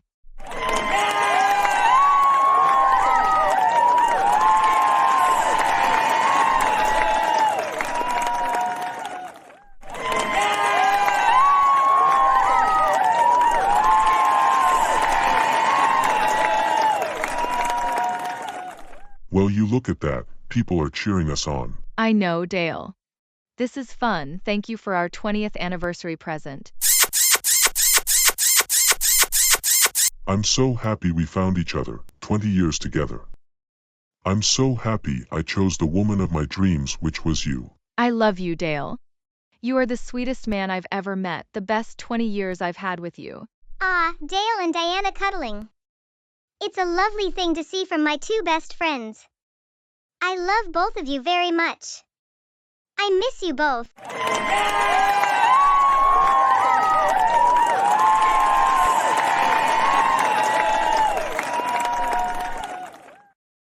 Good night, everyone, and to all, sweet dreams for all of you. See you next time. Alright kids, we as a family are taking a vacation to North Dakota. What do you think? Seriously, Dad? It's okay, kids. I know neither one of you likes North Dakota, so you could stay, but Gregory, keep watch of your little sister. You got it, son. Yes, Dad. That's my boy. Dale, can I ask you? Did you already call your boss about your vacation starting tonight, which we will be gone until next week when we return home, because I already talked to my manager about it? Of course I did, Diana. My boss was okay with it, but he told me not to die during this week. All right, North Dakota, here we come. Ha, these kids thought we were going to North Dakota, but we were actually going to Florida just by ourselves to celebrate 20th anniversary honeymoon. Our kids may be smart, but us adults knew how to play them like it was some game of chess. We nailed it, Dale. And now it's time to celebrate our honeymoon all again. You said it, Diana. As much as we love our kids, some adult time wouldn't hurt at all. Flight from LAX to the Florida International Airport is now boarding, I repeat. Flight from LAX to the Florida International Airport is now boarding. Wait a minute, you two weren't supposed to be on this flight. I think you'll find we both are. We booked our tickets for this flight as we lied to our children just so Dale and I can have some adult time. I'm so sorry about the misunderstanding. Enjoy your flight safely.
I'm so glad we blew off North Dakota. That state has nothing against the state we are currently standing on. Oh yes, we're here in Orlando, Florida. Now let's go.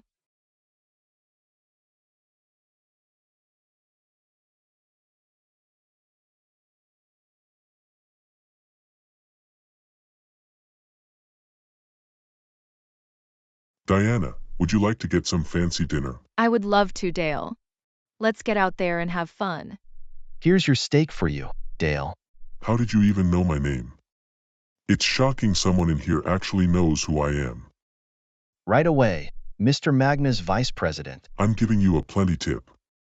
Dale, I didn't know that the waiter even recognized who you are. I guess you're one of the corporate leaders he grew up watching in his Technicolor television. Let's just enjoy our supper. Good night, Dale. Good night, Diana. I'm worried that our parents could die while in North Dakota. Mary, do you think they're still there? I'm not sure, Gregory. I'm just worried our parents may never come back.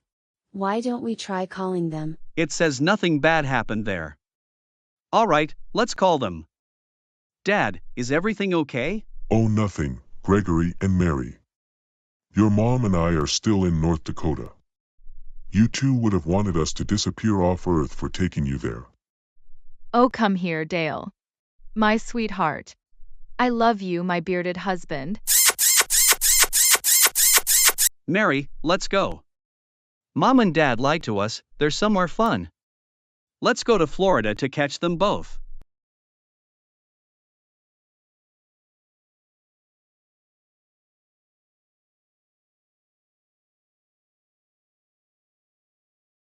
Nothing like a pool day to get away from our kids. The water feels very cool. It's so refreshing. Hi, Dale and Diana. What are you doing here in Florida? Seems like you're having fun in the pool. Hi, Aldo. We planned this vacation as a 20th anniversary honeymoon by blowing off our kids for a week, but don't worry. Gregory is watching his younger sister. You wouldn't mind if I join both of you in the water? Not at all. First get changed if you like. Dale, this would be a good time for us to splash out here. There's nobody here except us.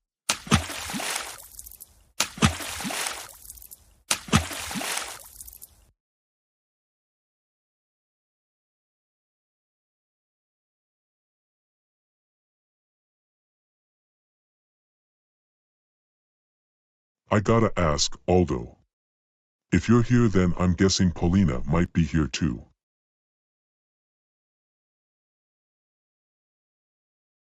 Did someone say my name? Luckily for you three. I was vacationing here too. I checked myself in to get away from my family for some time to clear my head from the dysfunctional man that is Tom. Paulina, I'm so happy that you decided to take this path too. I know, our families can be stressful sometimes. You need days like this to reset. Say, Paulina, do you want to leave the pool now so we can spend some time together? Of course, Diana. In fact, let's leave right away. As you wish, Paulina. I gotta say, this cycling time is fun. Away from the fans that can't help but stalk me. I haven't ridden a bicycle in years, but this is something only someone a former war veteran like me had been missing this whole time. Diana, do you think the kids are all right back at home? Dale, I think the kids are getting used to the fact that sometimes you and I need some adult time to ourselves. Yeah, Diana. Do you think we should have something to go to the beach for?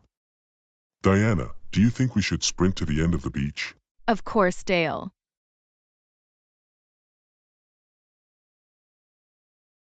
Paulina can really run. She's just fast on her feet. I know, Dale, but she works out at the gym on a daily basis when she's home. Also, she runs on a treadmill every day whenever she has the chance. Paulina also lifts weights every day. She can lift us with such ease. She may be 33, but she moves like she's still 22. She's a beast at her age. I just work out every day to keep myself in shape against my rivals. I know. None of us can run as fast as you, Paulina.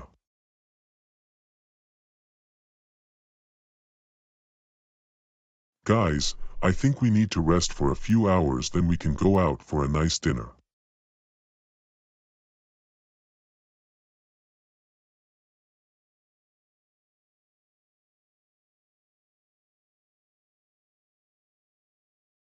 Mary, do you have any idea where our parents could possibly be? I don't know, Gregory. Still, let's go find them. Sad to say that Paulina and Aldo couldn't join us since they have their own things to take care of. Aldo with his retirement money and Paulina with her family. They're flying back home as we speak. Sad to say, but Paulina is more busy than I am. She has her career, her family, and the bills to take care. I'm sure she's finding the pressure of having fame to be too much sometimes. Let's just focus on having this great dinner, if you ask me. Of course, Dale.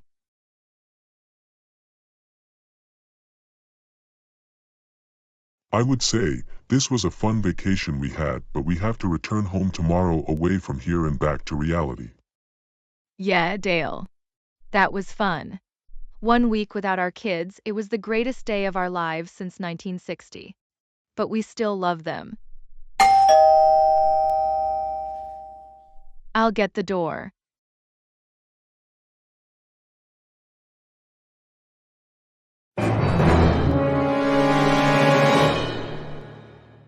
Kids, how did you track us?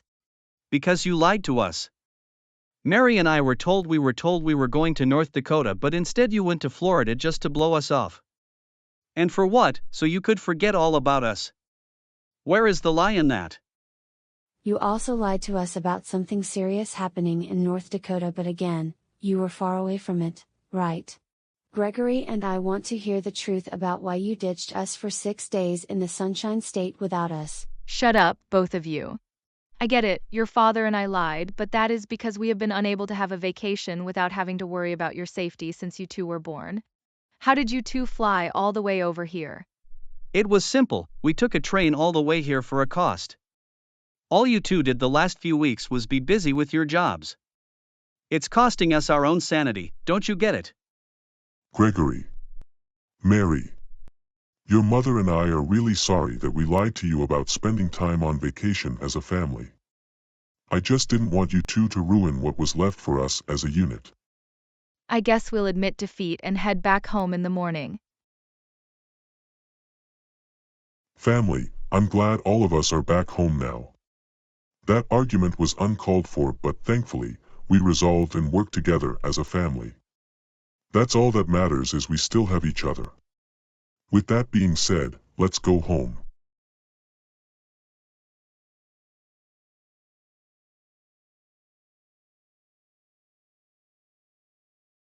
So your mom and I learned a huge lesson this week. Never lie about where you're going, otherwise it can cause trouble for anybody else to clean up. Gregory and Mary, how about we have a family vacation next time? That sounds like a great idea, Dad. All right, son. Thank you for the honesty. Everyone, I think we should use this time to give ourselves a rest. Speaking of that, how is Paulina anyway? Paulina, I can't take you seriously when you take a vacation away from me. Tom, I just wanted a week where I didn't have to deal with drama in the house which is caused by you. You do realize I'm the one making payments to this house since I bought it 12 years ago. What don't you understand? Sorry, family, but Paulina and Tom are in a fight with each other again.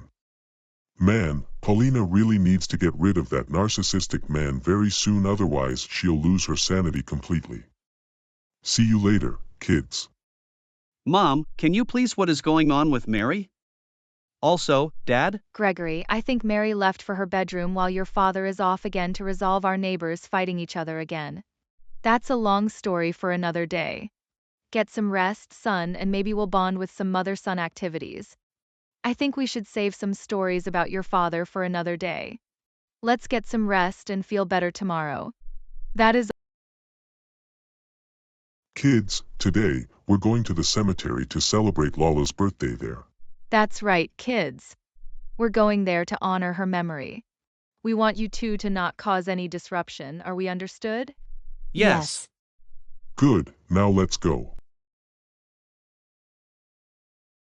Paulina, it means a lot to us that you showed up to Lala's posthumous birthday celebration, but I'm guessing you went on your own since Tom cannot be trusted, right? Yes, Dale. I was the only one from my family that knew Lala personally, plus she was also my friend before she died. Lala would be very happy you came to celebrate alongside her. You and Lala were only friends but not very close since you still have your racing career full-time while she had her preschool teaching job. I must tell you, Tom is really annoying right now. He's nothing like his high school self when him and I fell in love nearly 20 years ago. I'm doing all I can to support our family with 4 kids, 2 of them being adoptive.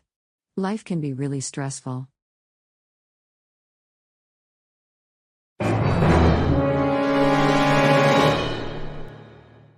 And what are you doing here? Get out of our sight, you unwanted fat man. Well, just for your information. Lady, you cost me my kid 9 years ago, now he's in your hands. How could you do this to me? Oh, shut it with your blame game, you're still the deadbeat father from all these years ago. You still can't take your loss that you abused and neglected him. I'm glad Dale called the cops on you to have you be put to justice, but it seems the law is too corrupt for you to stay in gridlock. Who cares about that? Dale lied to me about keeping me safe, instead putting me through hell while I was in prison. You got something to say, huh, Dale? Enough of this, you sad miserable, old fat pig. You're the one that lost custody of your child 9 years ago due to you neglecting and abusing him. The court case cannot be reopened, that is for the best. Stay down, liar. Come on, kids, let's go back in the car. Aaron, if it really is you, then what happened to your eyes? For your information, being in prison the last 6 years because of your cowardice to keep your promises in not having me arrested. Let me guess, alcohol aged you up fast. I rotted in jail for nothing because you lied to me about becoming friends again. I did what was right for my family to keep them safe from alcoholic, narcissistic, sociopathic people like you. Unreal, this celebration is ruined all because a fat pig decided to intervene in our business. I'm happy Lawrence didn't come because he would have been terrified of you. Unbelievable, you scared off Paulina again. Well, newsflash for you, nobody cares. You're just angry that your own kid left you for a better life, trust me. I don't blame him, you are too selfish and too greedy to even raise a child, let alone take care of yourself. I mean, look at you. You're a disheveled mess, let me guess. You lost your job because you were arrested. Yes, because of you. I not only lost my job as well, but I lost my car, my savings. In which you have none because you spent it all on alcohol, tobacco, and getting into the most dangerous of medications, which were all illegal, by the way. You have committed so many crimes yet they let you out early. What is it with the justice system being corrupt? The system always plays favorites and they chose me to be out of jail. Well, it's not like you are innocent in any way, only men like you can think like that. It's insane. Says the man who never heard the saying, if you're not drinking alcohol, you ain't living. Says the man who got fired from his job because he drank too much alcohol, used women as objects, and even exploited innocent girls into them thinking you were their father. Yep, I know this through your deceased mother-in-law before she died of a stroke 4 years ago. So, what do you have to say for all of the excuses you've tried to make against me? I did all that because... Enough, I don't have any more time for your narcissistic games. I'm going home. You get back, I'm not done lecturing you about spreading lies about me. Wait till I show him. What was wrong back there, Dale? Diana, I hate to tell you this, but Aaron was let out of prison on good behavior according to the guards. Oh God, why did that fat pig happen to be let out of gridlock so early? It's because the law only favors criminals and punishes the innocent. That's why there are many serial lawbreakers on the loose looking to suddenly end our lives. Alright, Aaron. You want to fight me then fine, bring it on. Just you brought this on yourself. Don't go out there. What if he ends your life? Please be safe, Dale. I'm coming for you, Dale. As well as your wife. Be prepared to lose everything like I did when you turned me into jail. Too bad for you. Wait until I call the cops again so you can rot in hell for all I care. I thought I told you to stay away from me and my family, but nope, you stalk me because you want one thing. To ruin my reputation as a respectable family man. It's not gonna end well for you. Blah blah blah. It's not gonna happen, you're all bark but no bite. What are you gonna do to me, put me in prison? I like to see you try, the court says I'm free. Try me, I can always get law enforcement to come back here to end your whole career. Oh wait, you never had one because your gluttony, sloth, ignorance got the best of you. What a lame comeback from you, is that all you got? That's because you cost me my job, my house, my car, my life savings, and even my own wife, which you loved too much for your good. You brought this to yourself. You cheated on your own wife with another woman who is now one of my friends. You spent all your money on alcohol, tobacco, and even gambling it away out of date without knowing anybody. That was very heartless of you. How could you not admit fault here? You have nothing to defend yourself, only your words which would be no use to you. So you're not gonna be free for long. Just you watch. Guys, what's going on? Can you please not fight? People are trying to fall asleep. I'm just scared one of you will get hurt. Tom, stay out of this. Oh wait, you're one of Aaron's friends. Aren't you? Dale, yes. I don't know why you're not moving on from the past. Oh, that's just great. Aaron walked away like the coward he is. Tom, you better explain to me why you're friends with that fat pig. He's no good, he's the same guy that you know what, I'm not in the mood to explain anymore. That guy just likes to make me angry for no reason. Well, can you please stop being so dismissive of him? What's to explain? He's the biggest lying piece of garbage you will ever know. That's all I need to say about him. Dale, stop complaining about him. I'm sure if you and Aaron talk it out, you'll become friends again just like the old times. I already tried that, it didn't work. He's still the same disrespectful, disgusting, deplorable man last time I saw him 6 years ago. You know what? I'm done being nice to you. If you like to talk about the lies about Aaron, then go ahead. You're still stuck in the past, but... Give me that excuse of I'm still stuck in the past. I have already moved on from Lala's death, which was almost 10 years ago. If you like to tear me down, fine. Have it your way, you're not gonna last here much longer. So be it then. They're not gonna believe you for all I care. Good night, sore loser. Good night, receding freak. Dale, did you know that the book I'm reading is interesting? Diane, I would say that reading a good book is all that you need.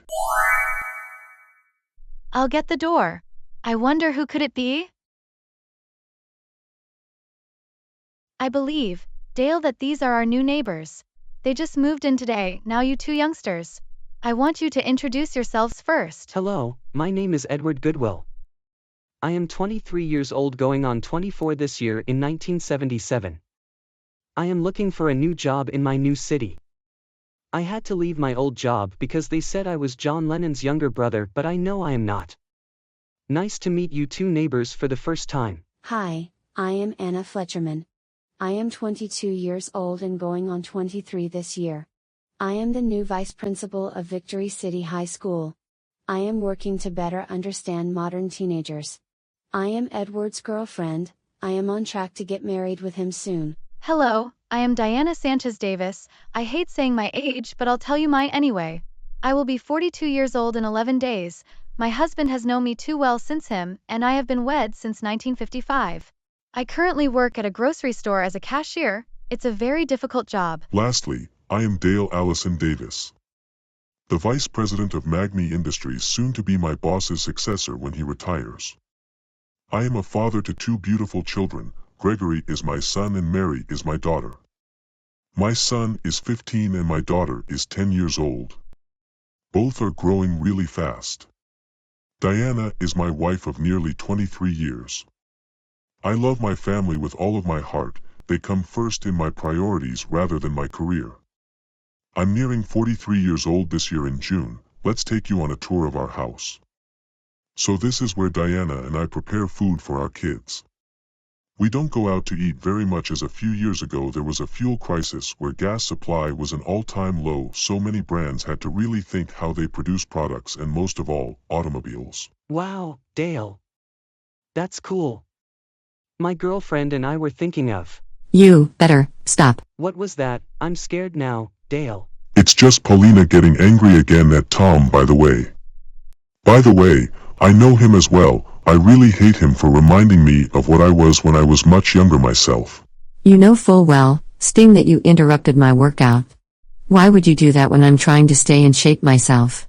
I like to be there for our children, but you can't figure out how to be a great father. Well, says the woman who cares about herself. You do realize I take care of our kids while you go out drinking. What kind of husband does that? Oh yeah, nobody. But you. Edward, stay put. I've got a neighborhood matter to deal with. Make new friends. Well, that was shocking. Both of you stop. This is not a good time for both of you to fight when we're in a process of welcoming new neighbors. You better stop. I mean it, Tom, but especially you, Paulina. I know you wanted to work out, which is fine, but don't argue in front of the new couple. It's not gonna look good for this neighborhood if you keep doing this, so I suggest for you two to break it off. This is getting annoying. Last year's elections were far more calmer than you. That isn't saying much for both of you, so being respectful is all I ask of you. Now knock it off. I am sorry, Dale, for being disrespectful to you and your family. I don't think you are. You pull the same type of lies neighbors have had to deal with for the past half-decade. Many have had enough of your antics. I would consider you a friend if you change one thing. Oh yeah, not being a narcissistic fame monger leeching your wife's fame. Paulina, you don't need to say sorry, but please, I know that you can't control your anger sometimes, but now isn't the right time to yell when we have new neighbors to welcome.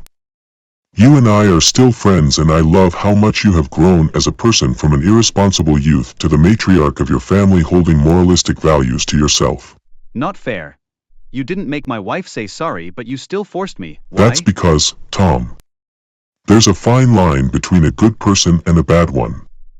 You, sir, are the latter. Paulina has actually been doing her duty as a matriarch and an amazing job at it. I say she has the keys to my family's life when she wants to come to my house if she likes. You're lucky, Tom, that I am only giving you a warning to be kind, or else so go somewhere else to reflect now. I'm sorry, Paulina, you had to hear everything I said to your husband, Tom, but he's tearing you apart in every aspect of your life. But why don't we chat after you get changed? Let's go meet our new neighbors.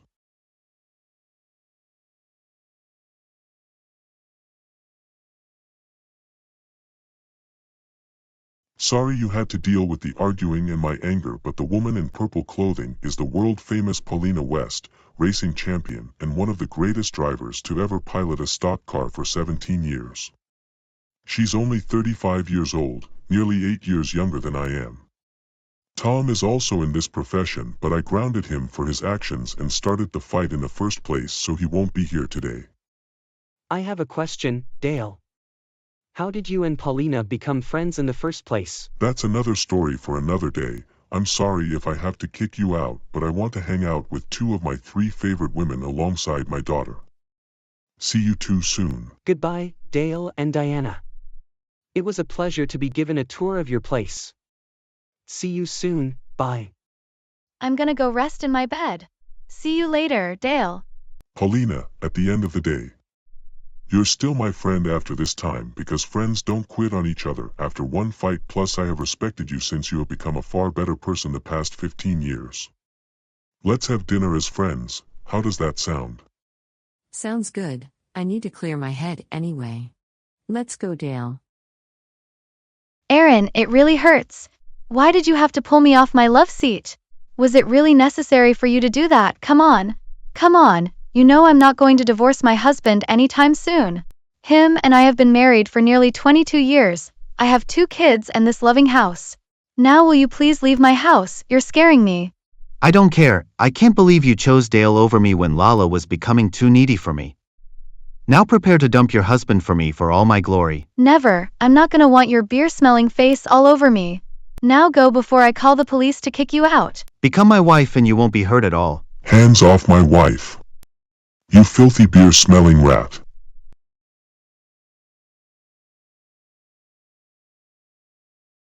I think it's time to owe yourself a huge favor by taking a shower first because you smell like beer. Number 2. You're going after my wife. I don't care if I have to bow down to you, loser. You're the one that made me lose my job, my savings, and even lost my own kid to a woman that can't even balance her racing career with family. Well, excuse me, you quit blaming me for your failures. Paulina has shown that she can manage her own career with her children. Every year, she leaves them at the care of her own father and mother. Paulina's parents thankfully are kind to their grandchildren, which their daughter gave birth to 2 of them. Paulina at least has racing championships, trophies, a net worth of over $1 million. Something you could only dream of. She makes a lot of money every year, and that is used to spend it on bills around the house to raise her kids. Unlike you, she loves her family more than her fame. You were supposed to be nice to me and give me compensation when Lala died back almost 11 years ago, but you didn't. You see, with that kind of attitude, you don't deserve it. Not only do you have my wife scared for her life by threatening to kill her, but try to ruin my own reputation. How many times do I have to tell you, no matter what way you try to destroy my family, it is not going to work. You act like I can't get anything in life. Unlike you, I try to have fun. Well, it's not like you can get any woman by your side anymore. You use them as mere objects, plus how am I supposed to take you seriously when you yourself can't even pay for your own bills? You're in such much debt that you make yourself look weak. Mary, let's get out of here. Our dad is about to explode.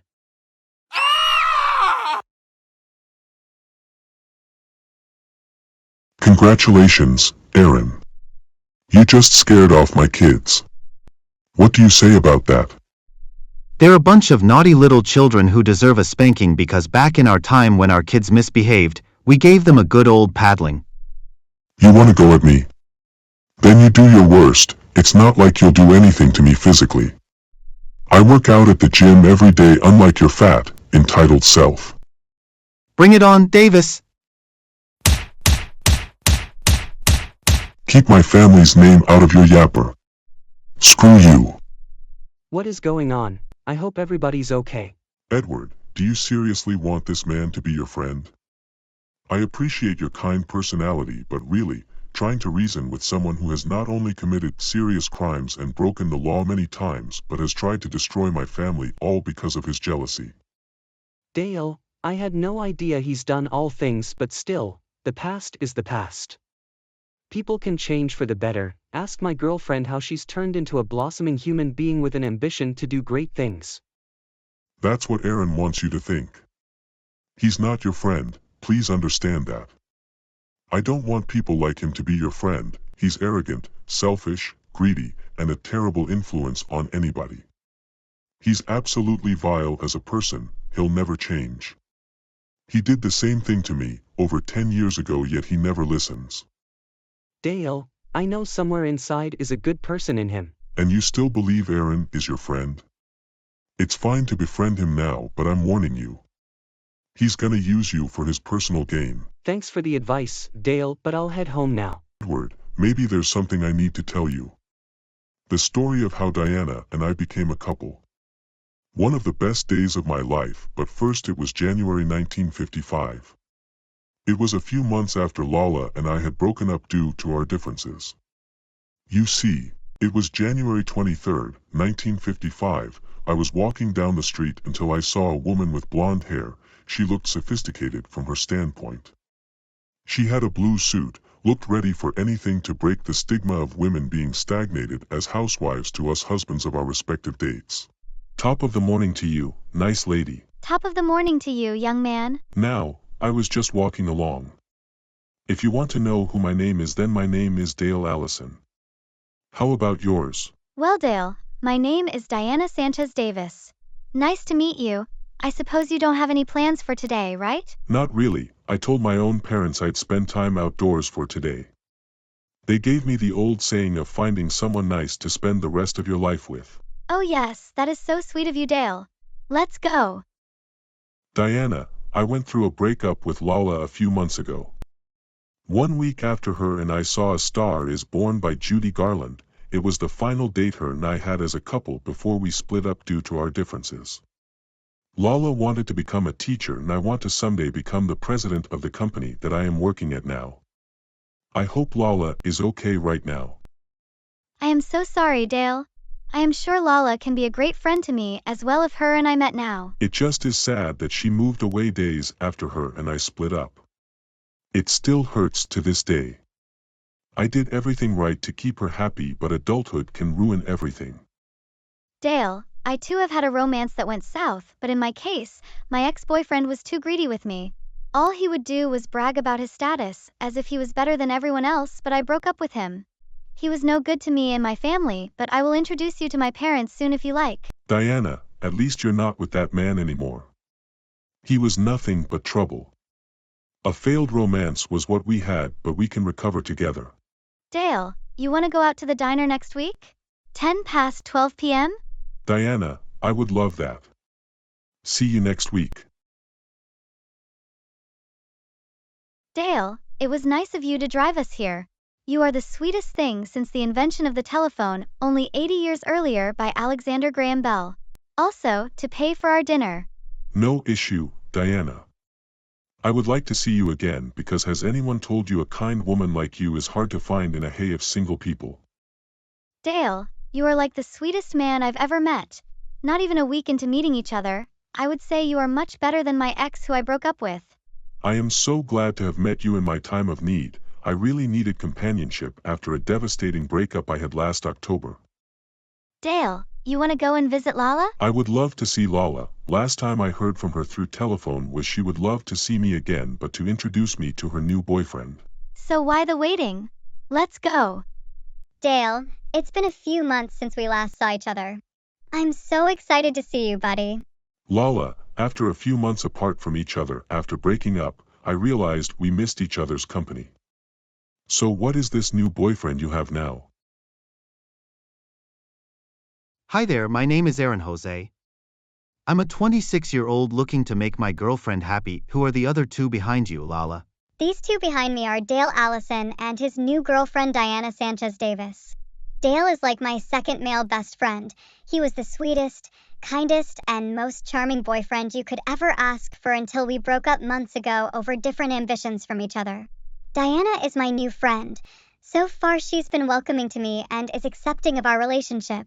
Nice, I am so happy to meet new people in our lives. Dale and Diana, a new couple like us, Lala. I just hope we can get married one day. Hi Aaron, my name is Dale Allison. I am 20 years old and looking for a more stable job to set myself up for the future. Dale, I think it's time that we go out in separate ways. I'm sorry, but commitments on my end are gonna keep me busy. I hope we can meet up again soon, new boyfriend. Sorry to say this too, but I got to get home anyway. See you two soon. It's okay, Dale. I am so happy to have met you again after all this time. I hope you and Diana can be together during the summer. Get some sleep, buddy, and see you soon. All right, Lala. It's getting late anyway, so we should go to bed now. Good night, sweetheart. So, Edward, things were busy back in 1955 and still are for me and my family. Dale, what about that time afterwards? The time where you and Diana prepared for your wedding over 20 years ago? You see, Edward, it was June 4th, 1955 when Diana and I proposed to each other, promising a very long life together. So Dale, what was the surprise here at the trees in the park? Will you marry me? Yes, Dale. I will. I love you, my soon-to-be husband. Lala, now that we have bought our first home all the way in Miami, Florida, I will have to tell my boss that this is it for my job here in California. I know, Aaron. It's gonna be sad without our friends here with us. We'll make new friends in our new house. I bought it because I would like to live closer to my parents, plus I heard through telephone from you, Mother Eleanor, that she really misses you. I'll get the door.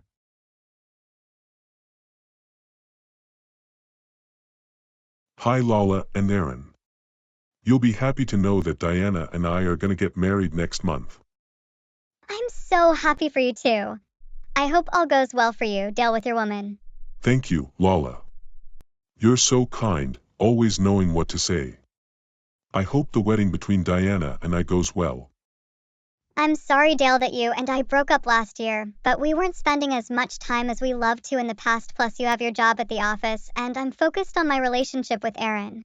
But I'm glad you found new happiness in someone else. She's a real keeper. I can't wait until the wedding starts between my best friend and his soon-to-newly-wedded wife. Patience, my child. They'll come eventually. Hi, Mom. How are you doing? Hi there, Aldo. I'm doing okay, still trying to hang on being 65. It's not easy being in your mid-60s, especially when you have look after your own health. I wonder where the two are. Good question, Aaron.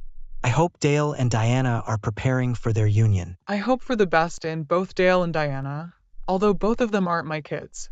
They're family friends of ours at the very least. Diana, are you ready to become certified in holy matrimony? Yes, I am. Thank you for the kind words, Bella. I bet Tatiana would never have anything nice to say about Dale. I bet Bella was just teasing you about me, right, Dale? I know. I'm ready to sign myself into holy matrimony with your sister Diana, who's gonna be my wife after the ceremony ends. It's a shame that my mom couldn't come, but she cared too much about herself to attend the most important day of your life. Now get out there and get married.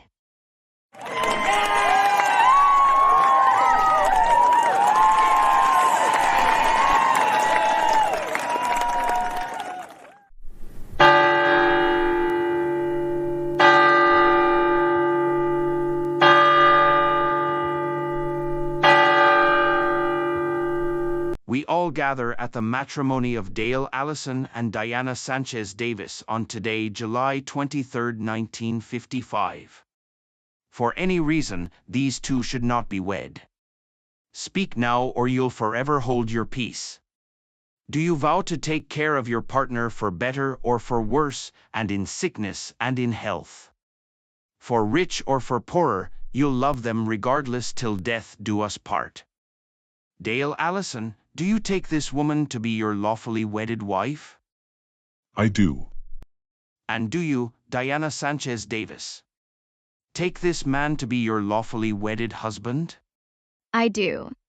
By the power vested in me, I pronounce Dale Allison and Diana Davis to be husband and wife. You may kiss the bride.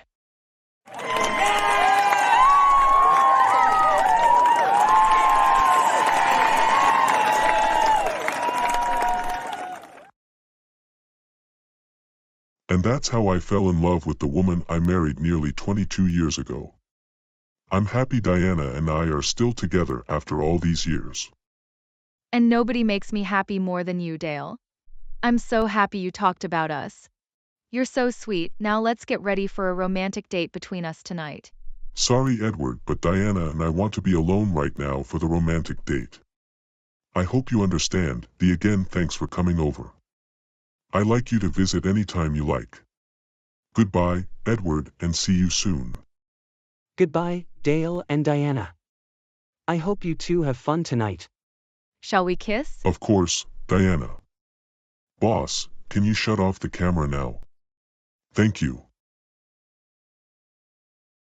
It feels so much coming back to this restaurant years after my first date with my wife, Diana 22 years ago, but today, I'm gonna have a meet up with one of my best friends right now. Hi there, Dale. Thank you for mentioning me. I'm glad you talked about me being one of your best friends. Tom, I never invited you here. You've caused too many problems with me personally, like annoying me when I'm actually working with my boss. Plus, I never gave you an invitation here anyway. Let me guess, you walked all the way here. Sorry to tell you, but you walked all the way here for nothing, so I suggest you call a cab to leave me alone. I'm so sorry, Dale. If you thought I bothered you that much, I'll go now. The nerve of some people just walking in when you don't want their company. Oh, here comes one of my best friends in history now. Hi, Dale. Sorry, I'm late. Traffic is always annoying in Southern California. No trouble, Paulina. You know, we never get to see each other most of the time anymore, mainly because you have your career as a highly famous race car driver and mine as the vice president of the same company I've been working the past 2 decades.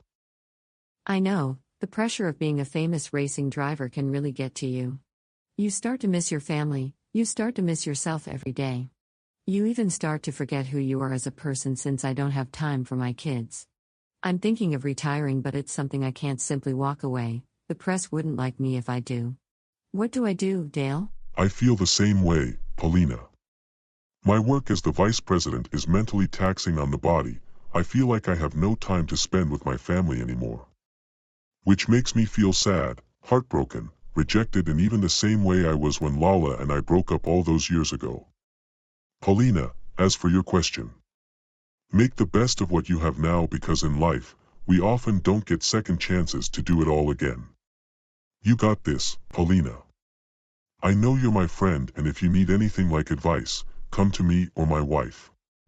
We'll help you with anything you struggle with in life. Dale, I just feel distant from my kids. Thank you for giving encouragement to keep going, because great things come to those who wait. Paulina, I don't even want to be sad anymore. Sometimes, we can't just meet up every week, but the reason I invited you here was because it's been 3 years since we got to talk to each other alone. I know you have been busy being a mother to your kids, I get it. Life can be stressful as a parent. My son Gregory is acting up since he's a teenager, but I fear my old parenting methods of just a comforting talk and grounding may not be working anymore. I swear teenagers can be very cruel, and my daughter Mary is at summer camp for future 6th graders. I just hope that my wife is okay too. Diana, I gotta say, since our mother retired, our place has been bustling. I know it is closed for the night, but I can't help noticing you haven't changed a bit since we last met. Thank you, Bella. It always has been an honor. Also, my husband Dale got promoted 3 years ago to the vice president of Magna Industries. Diana, I already heard about your husband. Bella and I are sorry for being harsh on him. We just thought he would have amounted to nothing. Now I see a new view on him. He really is a great man. I'm glad you two admitted that you were wrong about my husband. He's the most focused man I have ever met in my life, 22 years together with him. Diana, sorry about your job and that you quit 2 months ago because it was so draining on you in every aspect. Diana and Bella. I know being in our early 40s brings fresh things to our minds, like becoming a potential grandparent. I would love to become a grandmother one day. My son Gregory has told me he would like to one day become a father when he is older. Mary, my daughter, has told me she loves to play softball in the future. The amount of time you put into parenting your children, Diana, is admiration. Gregory and Mary are turning out to be great kids. My niece and nephew would be fun to see, but then they're not old enough to enter this bar. Diana, one day, you should bring your kids here for a great time when Gregory and Mary are over 21 years old. Sadly, it's not gonna be 10 years until both of them are of legal age. That sounds like a great idea. Dale, Gregory, Mary, and I just hanging out as a family would be nice. I think our mother tried to break us down because we supported you. It's just our mom also influenced us negatively. We're glad she was forced to retire abruptly. Our lives have gotten better, Diana and Tatiana. We should have a contest of who can play pool the best. Let's do this. Paulina, it's not always the case with your career. I know you're my favorite race car driver ever. You're talented, competitive, athletic, and even give the men a run for their money, even beating them to the finish line.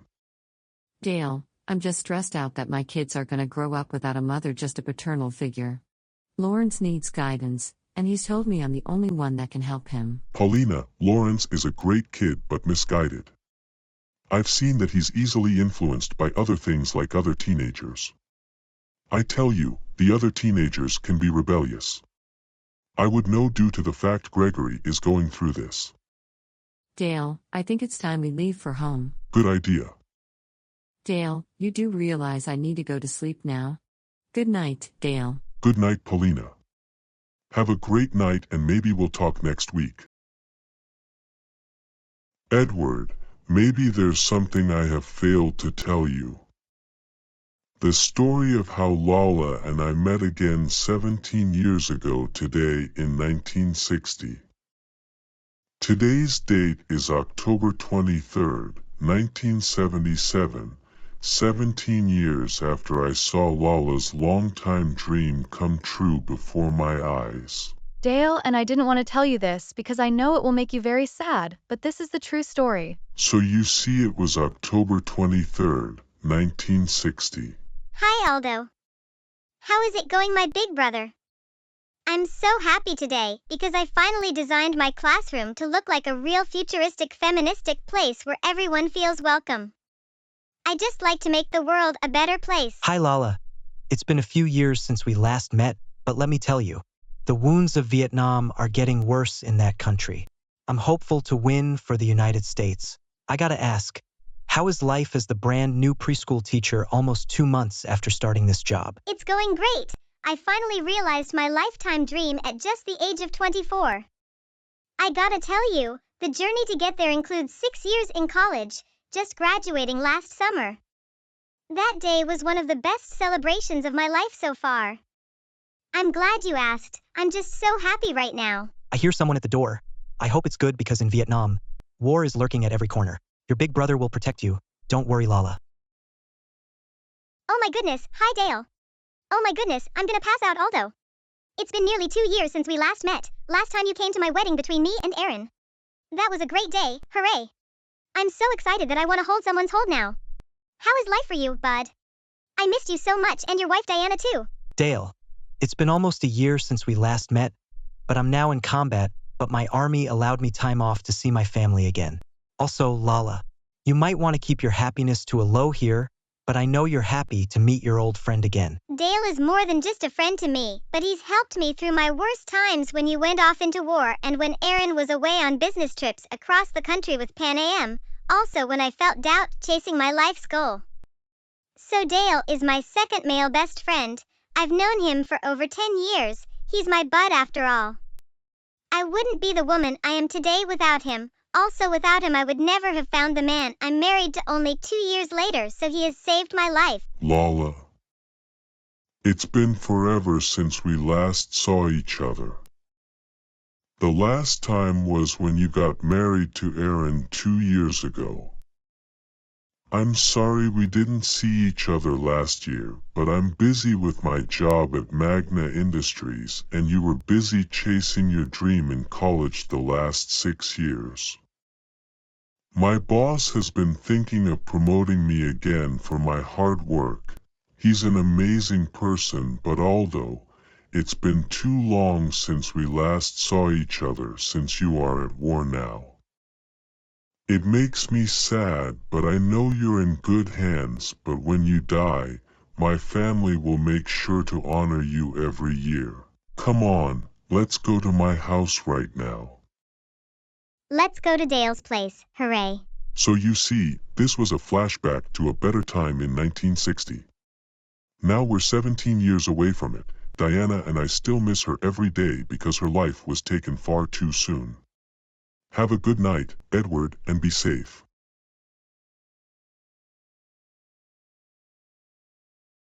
I'm so drunk, I feel like I can. Don't worry, Aaron. I'll help you. I don't need nobody's help. I can do it myself.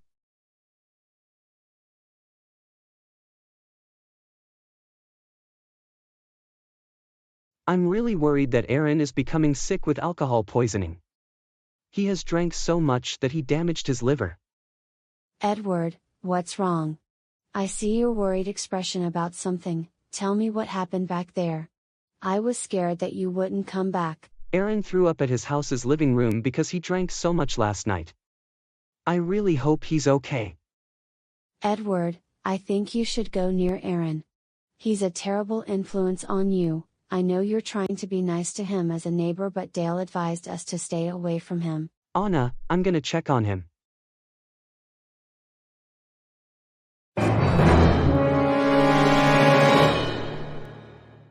Edward, I'm gonna go now. I don't want him here. Edward, why don't you clean the mess at my house? Aaron, you need to be responsible for yourself.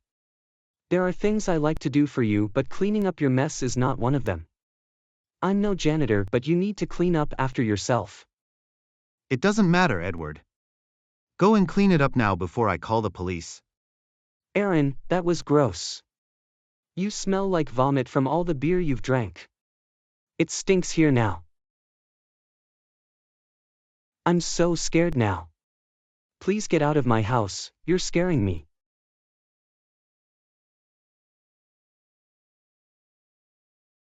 That's it, Edward, we're no longer friends, you're no use to me now. You useless Beatles wannabe. I'm so sorry, Aaron.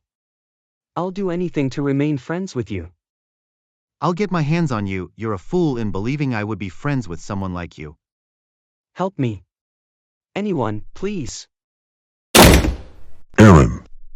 Jose. Enough, I don't have any more time for your narcissistic games.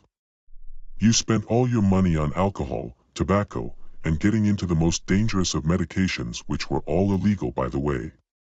You have committed so many crimes, yet they let you out early. What is it with the justice system being corrupt? At least I don't spend it on something dumb like paying for your own house every week. So you really think that just because I own your house doesn't mean you get to make a mockery out of it by drinking and never cleaning up after yourself or neglecting your house payments? I gave you that house because I felt bad for you. I did it from the kindness of my heart. But you once again decided to exploit it by abusing other people. What kind of sick person does that? Oh yeah, only you would. Admit it, Dale.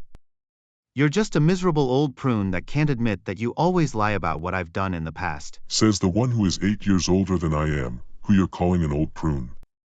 You're the one that is almost 50 years old. You are so old that you make yourself seem like a waste of time, in which you are. Says the one who is always strict with everything. You're the one that ran me out of the neighborhood by calling the police on me so I can go to prison for no reason. Well, news for you, you put yourself in that situation. You committed so many crimes that I had to call law enforcement to get you off the streets. You cheated on your wife with another woman, you drove drunk, you caused car accidents, and you even neglected your own child. I'm sick of you having to use the police to get yourself out of situations. Well, news for you too, I only called them out of safety reasons to keep you away from my family. I can always call them again to have you arrested for this time, trespassing on Edward's property. You just violated your own restraining order by breaking and entering within a short distance. So your days of bullying me and the rest of my family are over. Not if I tell them that you use the cops for only the smallest problems that can be solved on your own. You're just wasting your time. Your days of bullying other people are numbered. You better start singing the blues while you're in prison. Even if you're lucky to have Johnny Cash play at your house singing Folsom Prison Blues, it's not gonna happen for you because you're just an entitled man who thinks the world should agree with their point of view no matter how controversial it sounds. You also better start signing your eviction notice because for the second time in 8 years, I'm kicking you out of your house since you can't bring yourself to pay the bills anymore. Do you hear yourself, old man? You're all bark but no bite. As usual, you are a homeless man. What is that supposed to be another insult about me? If it is, nice try. I am the vice president at Magna Industries in the process of becoming my boss's successor. I'm doing a lot more than you ever will in your sad, pathetic life.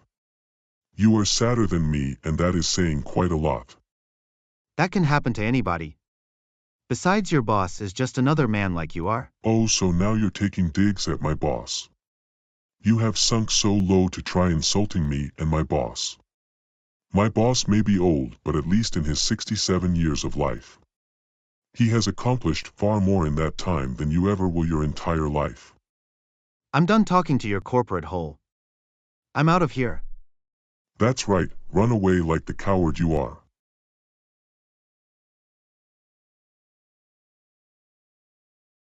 It's okay, Edward, Aaron is not gonna hurt you anymore. We're gonna think of a way to get him out of this neighborhood. Just you wait. And how exactly are we going to do that? We're gonna overwhelm him with overarching evidence of his eviction notice, all the unpaid bills, all the mess he's created that he had refused to clean up after himself. Then law enforcement is gonna notice and take him away from our neighborhood for good. It was such a lovely stroll in the park. It was, Edward, thank you, my love. Listen, Edward, Aaron has become a huge problem for my family. Diana has told me that she wants to move out if this nuisance can't be out of our lives within 9 days. If you help me evict Aaron out of his house and out of our lives for good, then I'll do whatever you want. Wait, Aaron is still bothering you after all this time? Look. There is no other choice. It's either we take Aaron down or I will be forced to move out as well per my family's wishes. And I don't exactly want to leave this place, but if I have to, it's for my family's safety. So what happens after we take Aaron down? In the end, after we help take Aaron out of this neighborhood, I'll buy you and your girlfriend along with the rest of my family a ticket to Disneyland. How is this for a deal? The businessman drove a very hard deal to refuse, all right. Deal. It's settled. Aaron's days in this neighborhood are numbered. And before you know it, he's out of our lives forever. So when do you think Aaron will show up? I mean, it is his birthday. Patience, Edward. I made up a revenge plan that the minute comes out, police will show up and he'll be arrested again. I'm tired of that man's excuses for ruining my family life. I'm sick of him at this point. He should have never moved back here. All right, Dale and Edward. Be prepared to get punished by me.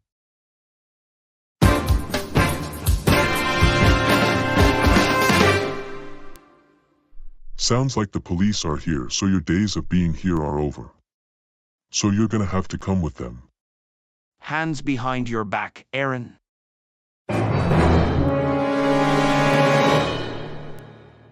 So nothing left to say, huh? I thought so, you narcissistic psycho. Come on, bub. You're coming with me. Officer, before you take him away, may I dish out some justice to him? Okay, sure sir, but don't go overboard with this. Oh no, please. I waited 12 years for this.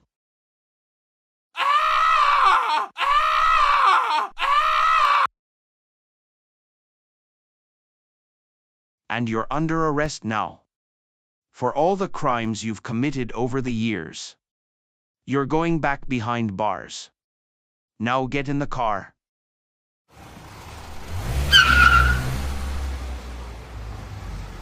Aaron was such a jerk to us, but thank goodness, we don't have to deal with him anymore. Screw him.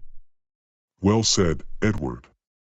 That man had been my enemy for years, over a decade since he cheated on Lala all these years ago. I'm so glad we don't have to deal with man anymore. He was the biggest alcoholic I had ever seen. I'm glad I helped you get rid of him. Edward, although I wanted you to help me, I'm sorry I didn't make you feel useful enough. It's all right, Dale. I'm so happy I got to spend time with you since my girlfriend was in training to become the next principal of Victory City High School. Edward, I gotta get going. I need to get ready for my date with my wife.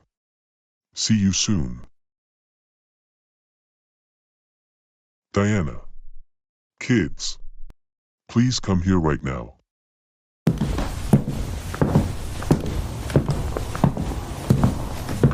What is it, Dale? I decided to reward all of you today with a visit to Disneyland in Anaheim, California. Also, I am bringing 2 other guests with us. Edward. Anna. Please come here right now.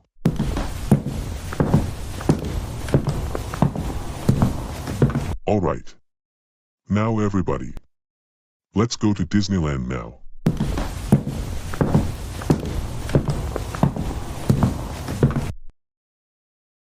Anna, are you ready for our date tonight? Of course I am. Let's go. Your steak, my good sir. This steak is very good. I love it. As do I. Thank you, Edward, for taking us here. You're so sweet. This is like my 24th birthday celebration tonight. Nothing like a fancy dinner for a classy lady like you, my love. Thank you, sweetie. I'm glad you know how to please a woman. I have one more surprise for you, tonight. What is it, Edward? Anna, will you marry me? Yes, I will. You're so sweet. I'll do anything to be your wife for a lifetime. That's my boy.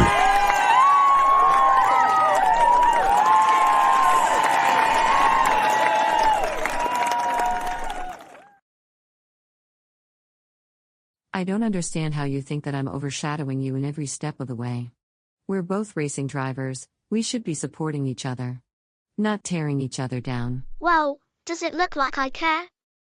Emo, you overshadow my fame because you're taller than me, plus every fan I see would rather cheer you on than look at me. I try to be nice to you, but your jealousy is something only you explain. Oh, bite me, you're the one that gets all the glory while I get overshadowed or even upstaged every time we race together. They think you're God's gift to our gender racing.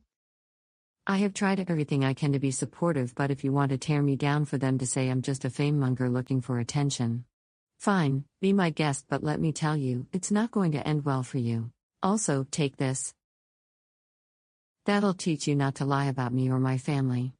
You attention-seeking mongrel. Just you wait until I get the media on this that you beat up an innocent British woman. What is going on here? I can hear fighting all the way from my house. Both of you, tell me what happened. Thank goodness you're here. This woman in the purple dress beat me up and now I'm laying down. Easy for you to say when you try stealing my fame and try destroying my reputation as a race car driver. You can't be serious. Can the 2 of you stop fighting? I don't care who started it. This fighting needs to end now. Okay, you in the green shirt.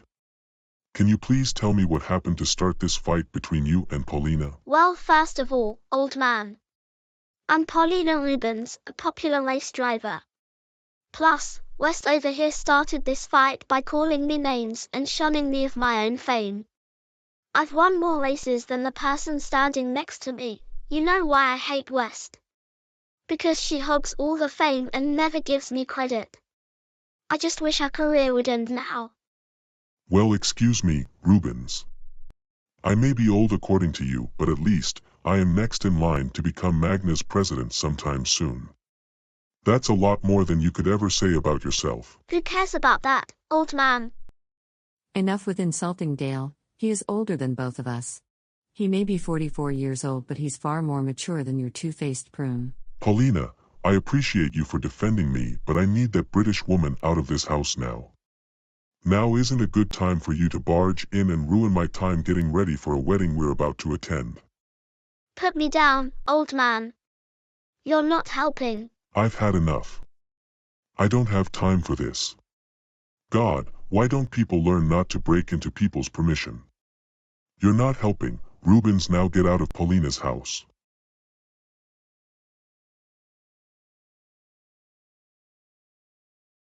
Paulina, why are people like her so nonsensical? Dale, I don't understand why I thought Rubens was a good friend to me, but no, she had to accuse you of being too old for your job. The nerve of some people, right, Paulina? I know, Dale. Now let's get ready for the wedding. Agreed. I just want to see Edward and Anna get married. I'm just glad we got to the wedding on time because my goodness, some people can be quite annoying. You know, Dale. I invited my kids here. They should be coming here right now.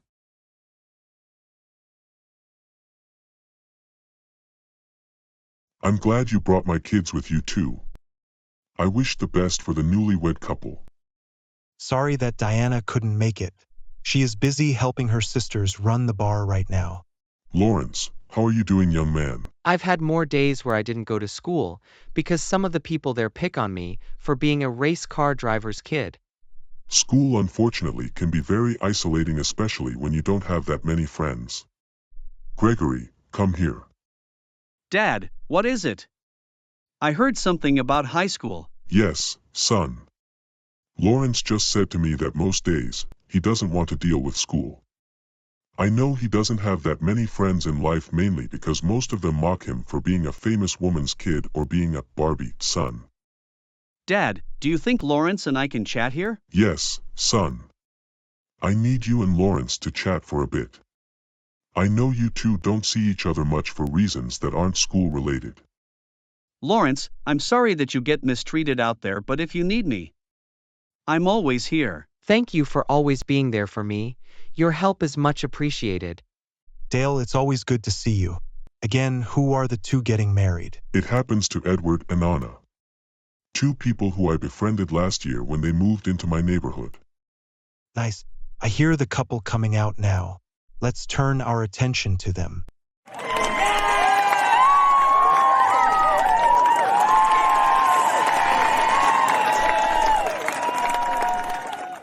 We all gather at the matrimony of Edward Goodwill and Anna Fletcherman on today, October 10, 1978.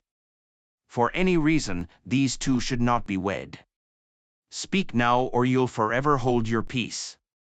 Do you vow to take care of your partner for better or for worse, and in sickness and in health?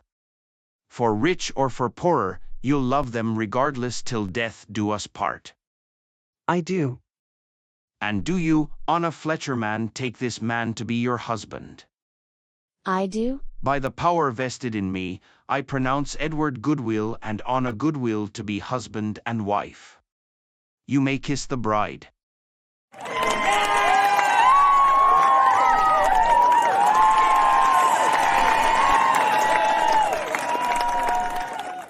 I'm so happy to see Edward and Anna become a couple. Now, let's go home everybody and celebrate. I wonder what is in my calendar for my family today.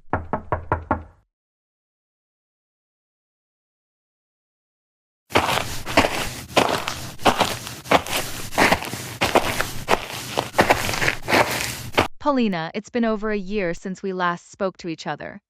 How are you? Diana, it's true. The last time we spoke was a fight in October 1977 when we broke everything off because we weren't getting along at all. I just figured out that Rubens, you know, that woman that lied about being Brazilian when she's actually British, was the reason we grew apart. Rubens even tried to spread rumors about you because of her own jealousy. That figures. She was trying to tear us apart, but one thing she forgot to think was the fact that one day, all the lies she has been creating about me are gonna someday catch up with her, then it will be over. Paulina, I'm sorry that we ever fought over the most of petty things, such as with what happened to us in the past, but in addition, if we can become friends again, then we will expose the liar that Rubens is. It's all good, Diana. And yes, we can become friends again. Let's catch that lying woman and put her right where she belongs. Let's celebrate by going inside my house. Diana, Paulina. Oh my goodness. You two are friends again. Yes, Dale. Paulina and I patched things up from the past and chose to forgive each other, even though her and I fought. I knew deep down she was mad at me for being stuck in the past and not moving on like I should have. Dale, I notice your beard slowly turning into a dark gray color. Yes, Paulina. I'm embracing getting old myself. I hope to be an amazing grandfather one day, like I was a kind father to my kids. My beard color change doesn't change when you and Diana are friends again. I'm so happy you two stopped fighting and being distant from one another. I agree, Paulina. Let's bring that fake Brazilian woman who tried to destroy your reputation. Oh, don't worry. At the end of the year, Rubens will have nothing left to say when she's exposed for the fake liar she is. I also made amends with Tom. Speaking of him, Tom. Get over here. I haven't forgotten all the times you cost me a race win last year. You even rigged the votes against me just so I could lose and your friend Hans can win the title that was taken away from me. Well, excuse me, Paulina. I was sick of you winning all the time. You were beating me every race all because you have your fitness regime. This cannot be happening. The one time I made amends with an enemy, they fight each other in front of us. You can't be serious. If you're so sick of me winning, then why don't you just retire? At least I'm better than you. In what? You being the stupidest human being? Then yes, it's true. Bring it on, Paulina. This is gonna be a very long year for these two. This is so annoying when these two destroyed each other. I know, Dale. A long one indeed. This place is beautiful, don't you agree, Dale? It is, Diana. My boss gave me the day off today, so that's why we took a mini vacation from the kids, but don't worry. I can trust Gregory more this time to watch his younger sister. I just hope the kids are okay without us. I hope so too. Our kids are growing up so fast.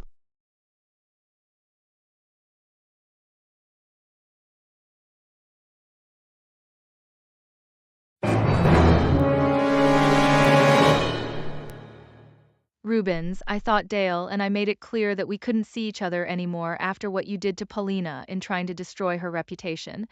Well, excuse me. Old lady, I bet you're missing a cane so you can walk anywhere now.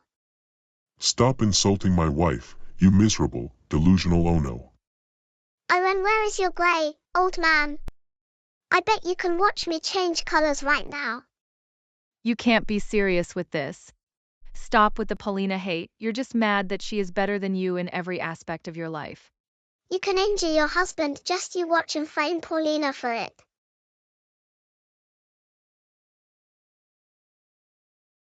My head. It hurts, Diana. Call the doctor. What in the Waltons is wrong with you? You just injured my husband and gave him a concussion. Good, maybe you shouldn't get into your business with Paulina. Speaking of her, I'm framing that woman, and when I do, her career will be ruined beyond repair and I'll get the fame that I have wanted for so long. You have done it this time. That right there is another reason you and I are no longer friends. I can't be friends with someone who disrespects my family or my real friends. You can't conga your way out of this one because once the law is on you, it's over. I like to see you try, old lady. I'm only 37 years old. I'm not going to jail. No chance, woman. Wow, what an idiot. She left like the loser she will soon be. Dale, please be all right, sweetheart. Please. Sorry, Dale, to tell you this, but today is the last day being your boss. It's been an honor serving you with this company. I am no longer the president, CEO, or the leader of this office. My real son Rupert is now your boss. I just hope he runs things like I did the last 34 years since I made this company. Dale, look behind you. Oh no, not Rupert. The last time I saw him was 13 years ago when he got Lala fired. It makes me think I'm gonna lose my job today and have to look elsewhere. First order of business. Dale, you're fired. Get out. And take your old man friend with you since you're both fired.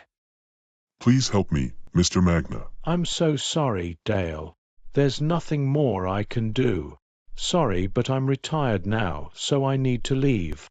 Dale, you are like the son I really wanted in life, but never got. Dale, it's been an honor being like a father figure to you the last 25 years, but this old man got to go before I face my own son's wrath. Have a great life, Dale. Goodbye. There's no crying here, old man. Now get out.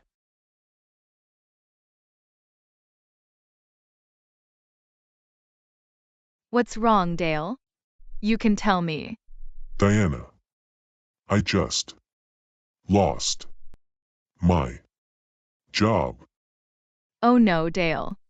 I'm so sorry. I know that job as the Magna Vice President meant a lot to you, but unfortunately, for the first time since 1954, you have to seek employment elsewhere. I don't know what else to do. I'm scared that this family will be plunged into debt. I don't want Lala to be disappointed in me. I made a promise to her in changing the world for the better when she was still alive. Lala, what are you doing all the way from heaven? I heard what happened to Dale, and it makes me very sad for him. He worked for his goal, but he was ousted by someone who had no qualifications to run the company he built. Rupert came into the office as the new president and he fired me for being too old. He's the— I know that bastard! He also cost me my job and my life. Don't worry, Dale buddy. My ghostly presence should scare him into submission. And you should be happy again very soon, Dale. Nobody messes with my buddy, Dale. Rupert, wherever you are. You're done for. Godspeed to you, Lala. Dale, I feel that you're overthinking this too much about your job, which you'll be starting in 3 weeks. If I were you, I would talk to someone. I know, Diana. I'm gonna call one of our kids now. Gregory Davis, come here this instant.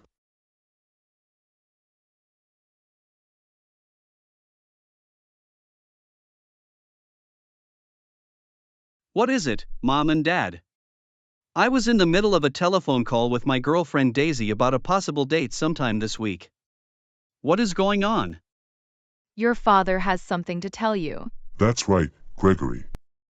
I lost my job yesterday because the new boss decided to fire me for being too old and replaced me with his brother Paul Jr. I feel my former company of employment will be ruined with these two running things around there. So, pack your bags. We're going on a week trip to New York for a culture shock in what you might end up for a career. I know you were in the middle of a call with Daisy, but please tell her you're not available until July 30th. Just you and I, son. Many people in that state know who I am, so I wanted them to introduce you to a great life without us. Dad, speak to us. Dale. Can you hear me? Dad, Dale, no. don't leave us. We're losing him. I really hope my dad is okay. He's been the most stressed person this week. I hope so too. Your father has had to deal with losing his job, so the doctor is going to tell us. Diana, I have some bad news for you. Oh no, did Dale die? He was close to dying, but he survived. Because of the severity of his heart attack, he only has 5 years left to live. We also found out that he had an undiagnosed heart condition called cardiomyopathy. I'm glad you drove him here, otherwise he would have died on the spot. Can my husband go home? He can, but he'll be unable to perform high-end activities for a while. I'm just glad my husband barely survived this ordeal. I don't want to lose him to this disease. I'll go home now. Have a safe drive back.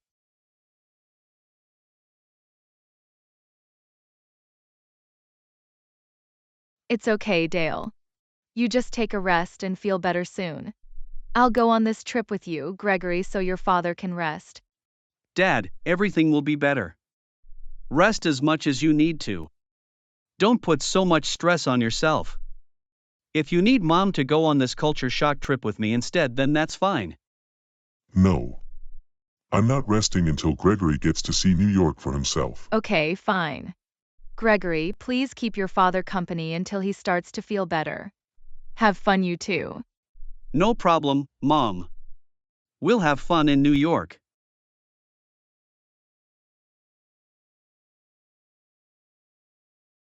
I say, Gregory. This park is bringing some serious memories back to me. Lala and I used to go to New York during our summers before we broke up in 1954. Dad, I just want to ask you. How are you feeling with your new diagnosis of cardiomyopathy? You know, son. I'm feeling concerned that you will have to grow up without me. Here, let's go sit down on a bench. I'm getting tried very quickly.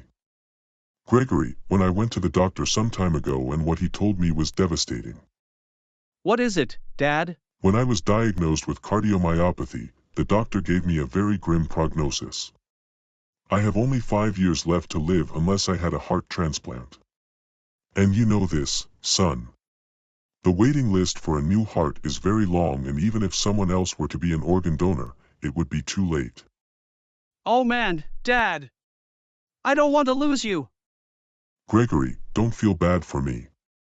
I had a great life providing for you, your mom and sister, but if the doctor says I don't have much time left to live, then all I have to do is live the rest of my days doing what I love the most. If anything, son, I will die thankful that you grew up to be a very mature young man. Dad, I'm too young for you to die. Gregory, I think it's time we enter a theater, but first, let's walk to it. 2 tickets to this Broadway show. I'm just teaching my son, Gregory, a culture shock.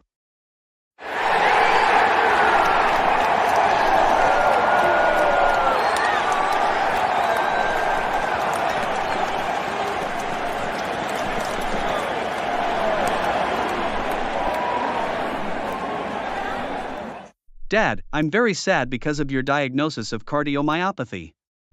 Gregory, the best way I can provide for you at this time is to give my full support. Also, I live every day like it's my last. Don't worry, son. I'll make the best of my final years on Earth. I wonder what is going on today. Officers, what are you doing? You can't arrest me. Stop. Officer, hands off my friend. Dale, save me.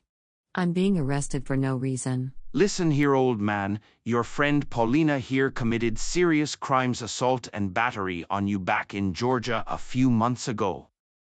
I've known her for nearly 17 years. She would never do such a thing to me. Underneath her very strict, tough woman facade is a kind, nurturing personality inside her, so please let her go and arrest Rubens instead. Rubens was the one who tried framing her. I don't care who you are, old man. Paulina is going to jail for a long time and her bail is $2 million, so suck on that, old man.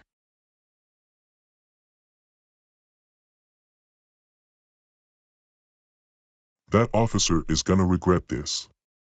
Paulina did nothing wrong. Ha ha ha ha ha ha ha. With Paulina out of the picture, now I get to be Dale and Diana's friend instead of her. You get back here, you British nonce. You're gonna regret everything you've done to Paulina. Dale, stop. You're not going to be any better if you punched Rubens physically. Anyway, Dale. What's wrong? I just got back from being with my sisters. I bet something serious went on while I was away. Paulina got arrested for someone else's crime, the crime Rubens committed, and instead the latter got off without a charge. We need to put Rubens to justice. I know, otherwise Rubens will fly back to Britain without getting arrested. We need to make sure Paulina is set free, then Rubens gets her comeuppance. Bail is over $2 million. We need to work together indeed.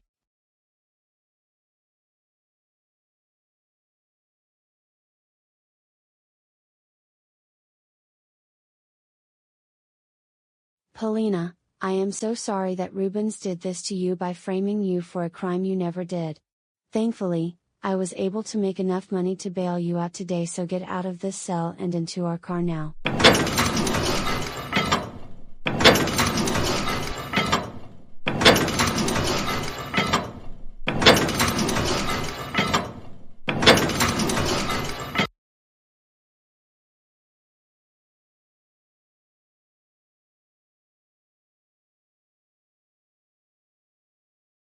You've got some nerve to frame my friend for your crimes. Just you wait until Paulina comes here and destroys you. Wow, old man. She hogged all the fame and never gave me credit once for my talents in stock car racing. Well, newsflash for you. Paulina is now out of jail, and guess who will end up there instead? Oh yeah, you.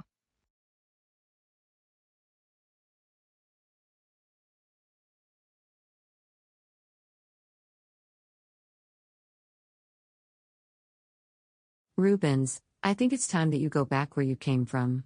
Come on, let's go to the airport, Rubens. For trying to end my career and framing me for all your crimes. You will be deported right now. Guards, take her back to where she came from. Put me down, please.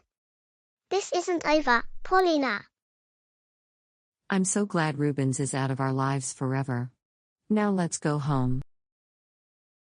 Okay, I wonder what's going to happen today in my office. The headquarters of my team, Good Friends Racing.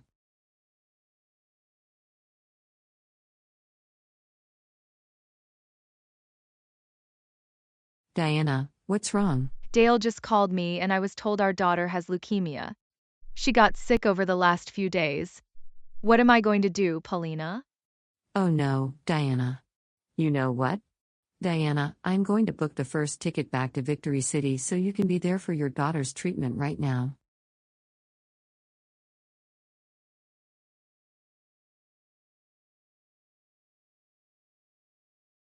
Diana, I hope your daughter gets better soon.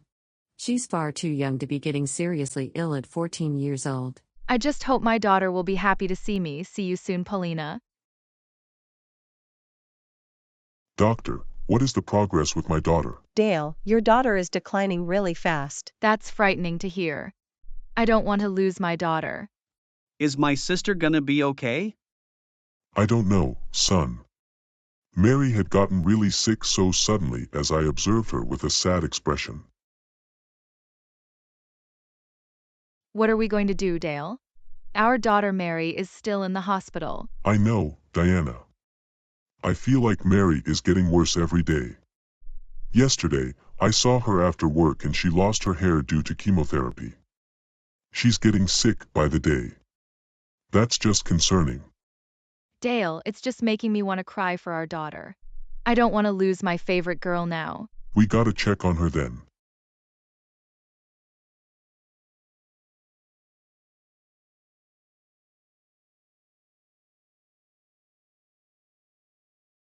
Dale, what happened to your beard? Dale has been dealing with so much stress in his life.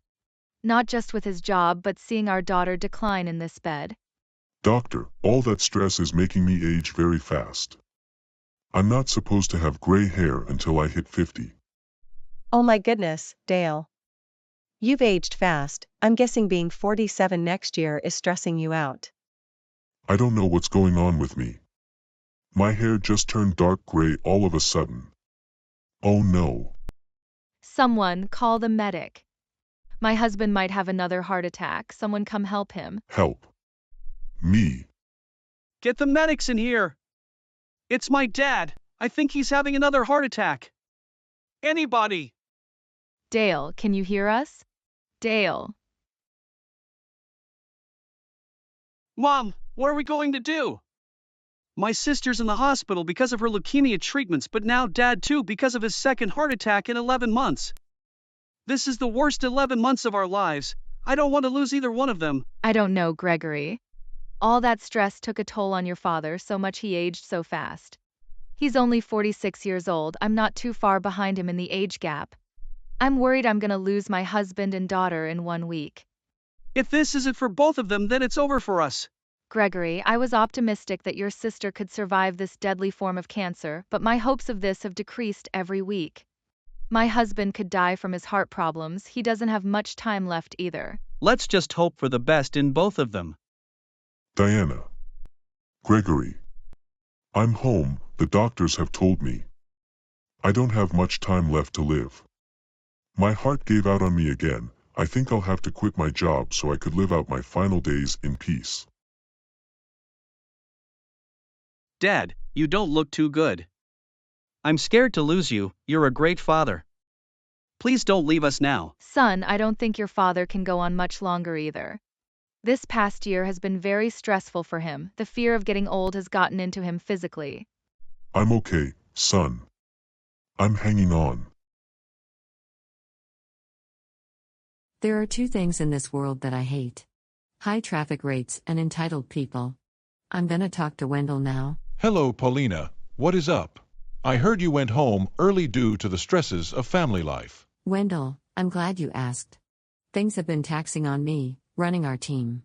The employees there are demanding higher pay, but it's impossible right now due to inflation rates. I know life hasn't been ideal the last few weeks, but we gotta take another title from East Motorsports. Sorry to tell you this, but I'm hanging up now. Wendell can be annoying sometimes, but I will call again. You can't be serious right now. What now? Who is it now? Paulina, I have some sad news. It's about my daughter. She's gone now. We did everything we could for her treatment, but her body wasn't responding too well with anything, so we unfortunately had to agree in letting her go so she can no longer suffer in pain. I need you to come to the hospital to help comfort us now. We need it. I can't believe our daughter is dead. All because of leukemia. She was supposed to start 9th grade in September, but now it's not going to happen anymore when she's starting while dead. I know, Diana.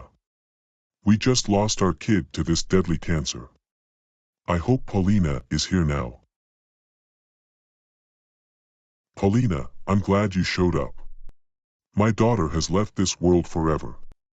Can you please drive us home? Of course I can. Let's go home. Wah wah wah wah wah wah. Why did our daughter have to die so soon? Why? Why did Mary have to leave us so soon? She was far too young. She was only 14 years old when leukemia took her away from us. I'm so sorry for the two of you that your daughter Mary is gone forever, but be thankful the doctors did everything they could to save her, but the disease was far too much for her body to fight. Life is not fair. Why do the bad people get to live long while the most delicate, amazing people are left to perish way before their time? Dale, I don't think you'd understand that death waits for no one. Look what happened to Lala. We all thought she would grow old with us to become an amazing grandmother, and look how it sadly turned out. Paulina, I wonder where Gregory is. Last time we checked in, he was in New York with his girlfriend Daisy. I'll notify him soon of his sister's death. It would be a good thing to tell him straight up. He's a young adult. It would be best to plan her funeral when you have time, of course. Anyways, we're back at your home now. All right, you two. I'm gonna talk to my family and inform them of what happened. See you soon.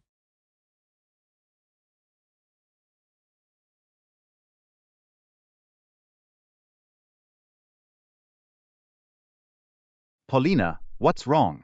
I can tell your sad expression. What happened? You see, Dale and Diana had told me that their daughter Mary has passed away from leukemia at just the young age of 14 years old. Far too soon to be gone forever. So we'll be planning her funeral for next week, so my racing career will be paused until then. That's shocking, Paulina. I thought she would survive this disease, but I guess it was too much for her body to handle. Mrs. West, I am so sorry that your friend's daughter is now dead. Whatever I'm doing, I'll drop it and attend this funeral. Lawrence, I'm glad you realize that the only thing we need to prioritize now is Dale's crippled family. They're plunging in debt with all the medical bills for their late daughter's cancer treatment, so I will lend them some money in hopes they get back on their feet. I can't believe it. My sister is gone forever. All because she got sick last month and died suddenly. What am I going to do now? Mary, wherever you are. I'm glad you're no longer in pain. You're in a much better place now where there's no more suffering, no more unneeded injections, no more damage to your body, and especially no more tears left to cry. We will all miss you, my beloved daughter Mary. Well said, Dale. We will all miss your daughter, Mary. Far too young to be taken away, yet here we sadly are. I hope to see you again in heaven one day, Mary. Sweet dreams and fly high up there, sweetheart.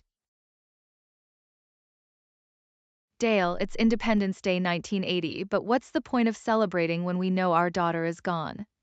I know, Diana. It will never be the same again.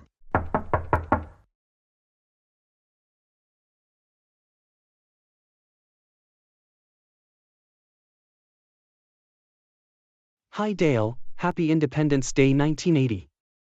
Would you like to celebrate this holiday with me and Anna? No. Why do you ask me?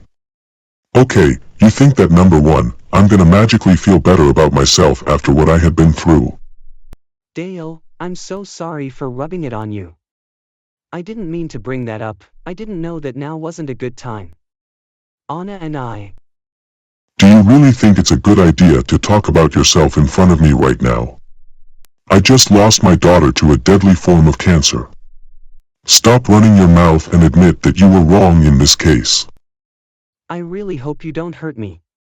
I didn't mean to think of myself here. I know you told me about the loss of your daughter. I'm sorry. I'm sorry for screaming at you. It's just that there's no worse feeling than burying your child. It's just that not only my health is declining but my family's financial and emotional state as well. Can you please give me and my family some privacy at this time? Yes, Dale, I will. We can meet up soon, but now isn't a good time right now. Please leave me alone this instant. Listen here, Diana. You usurped my position in running the bar. You're the reason that I was forced to retire. How could you cost me everything? Mom, stop. How could you blame me for your mistakes? You know that you treated me and my sisters like we were never there. You're so gonna get it for ruining my life. You better stop.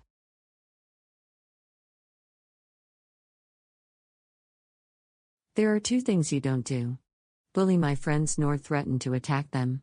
You should learn this by now. Paulina, I'm so happy that you saved me from my mom who tried to blackmail me, but thank goodness I'm still alive.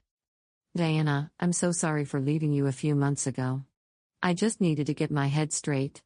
My mental health was really low after all that stress inside flew out of me. Paulina, I'm so relieved that you're back. Your kids were getting worried about you, but now I'm glad you're here with us again. Thanks again for being a great friend. I think Diana and I need some alone time if you don't mind. I gotta get going anyway. See you both soon. Dale. Wake up. Please. Don't die on me now.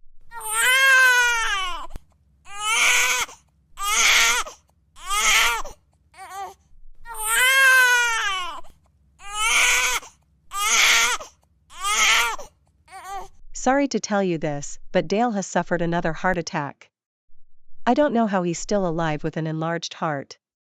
I hate to say it, but one more heart attack and he's gone forever. Dale, can you hear us? Please don't leave us forever. Let's go, Dale. I don't have all day, dummy. You usurped my position at Magna Industries in 1965 when you were senior branch manager. Your old man of a boss terminated me in favor of you. Spoiled brat. Don't listen to him, Dale. He's trying to overwork you. He's trying to find excuses for himself to abuse his power against you. Come on, Dale. Stay with me, buddy. I'm not ready for you to die on me. You've got your family that loves you and your friends too. Please don't leave us. We gotta call an ambulance right now before he dies. Please do something. Dale's been my friend for 18 years.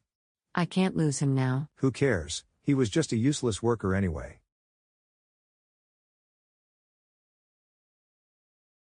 How can you be so inconsiderate of my friend's physical health? He's not breathing right now because of now.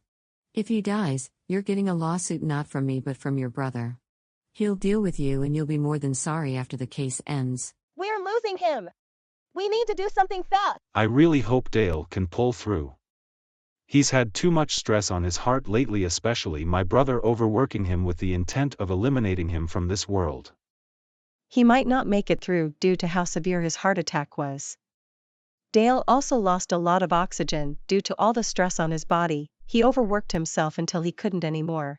You got to do everything in your power to save Dale. I can't lose him now. He was a very healthy person all of his life. How could he do this to himself? All we know is Dale is in a very critical condition. Even if he were to survive, he would have to retire early due to his poor health from all the stresses of working overtime. And you say he raised a family. He's been a father for 19 years. This year he lost his daughter Mary to leukemia. She was only 14 years old last June. A young soul taken from us far too soon. Dale, if you could hear me.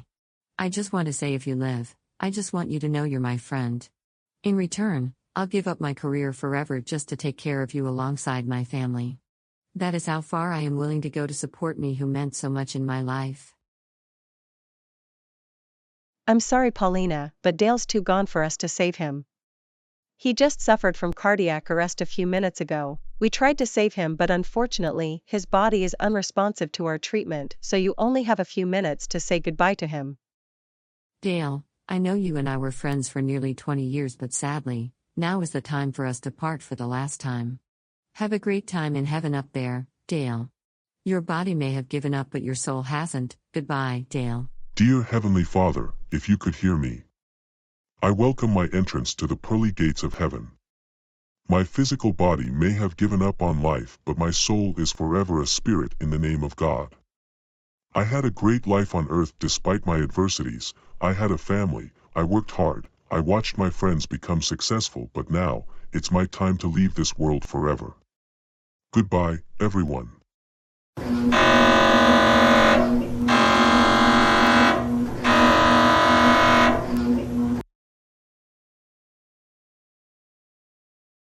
Sorry about Dale, he's gone now.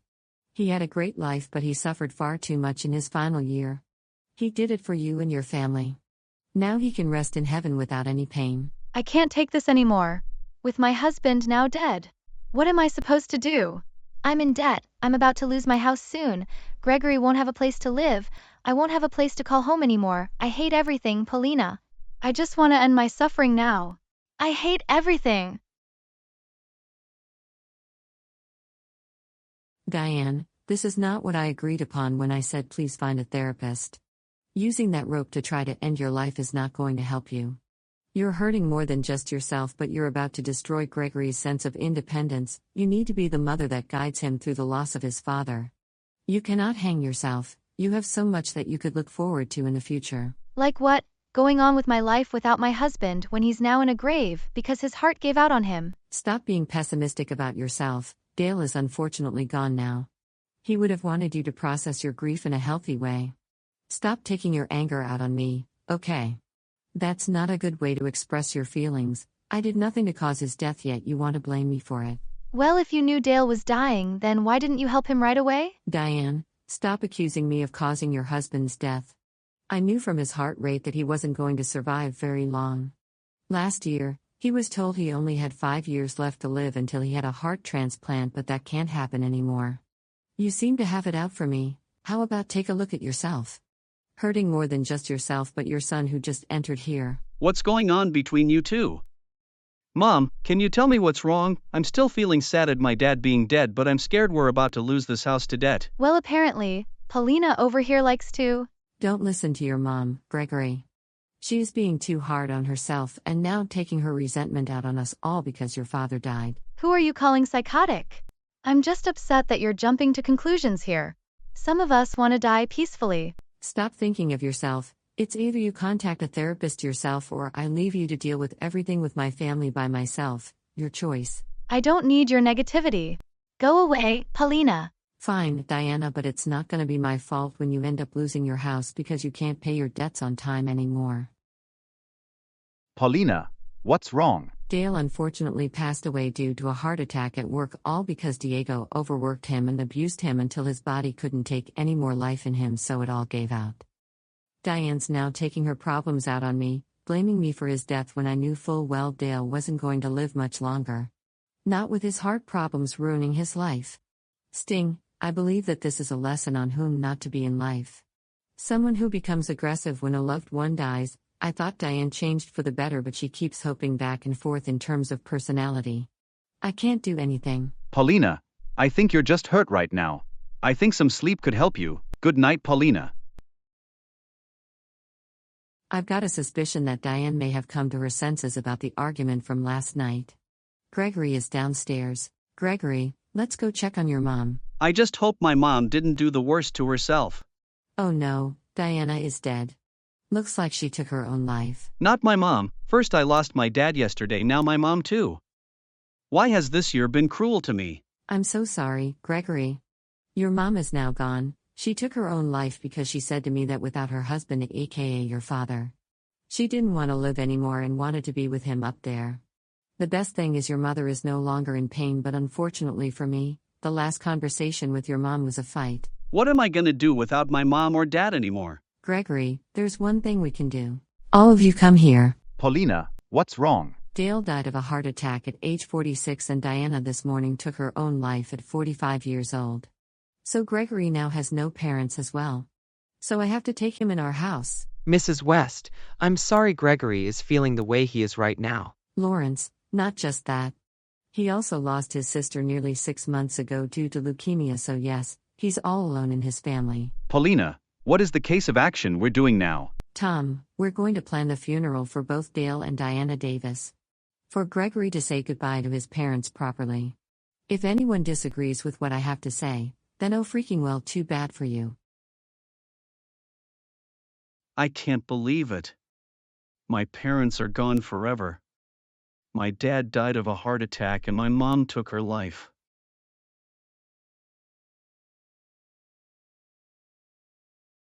Wherever you are, Dale and Diana. No more pain from wherever you are. We will all miss you.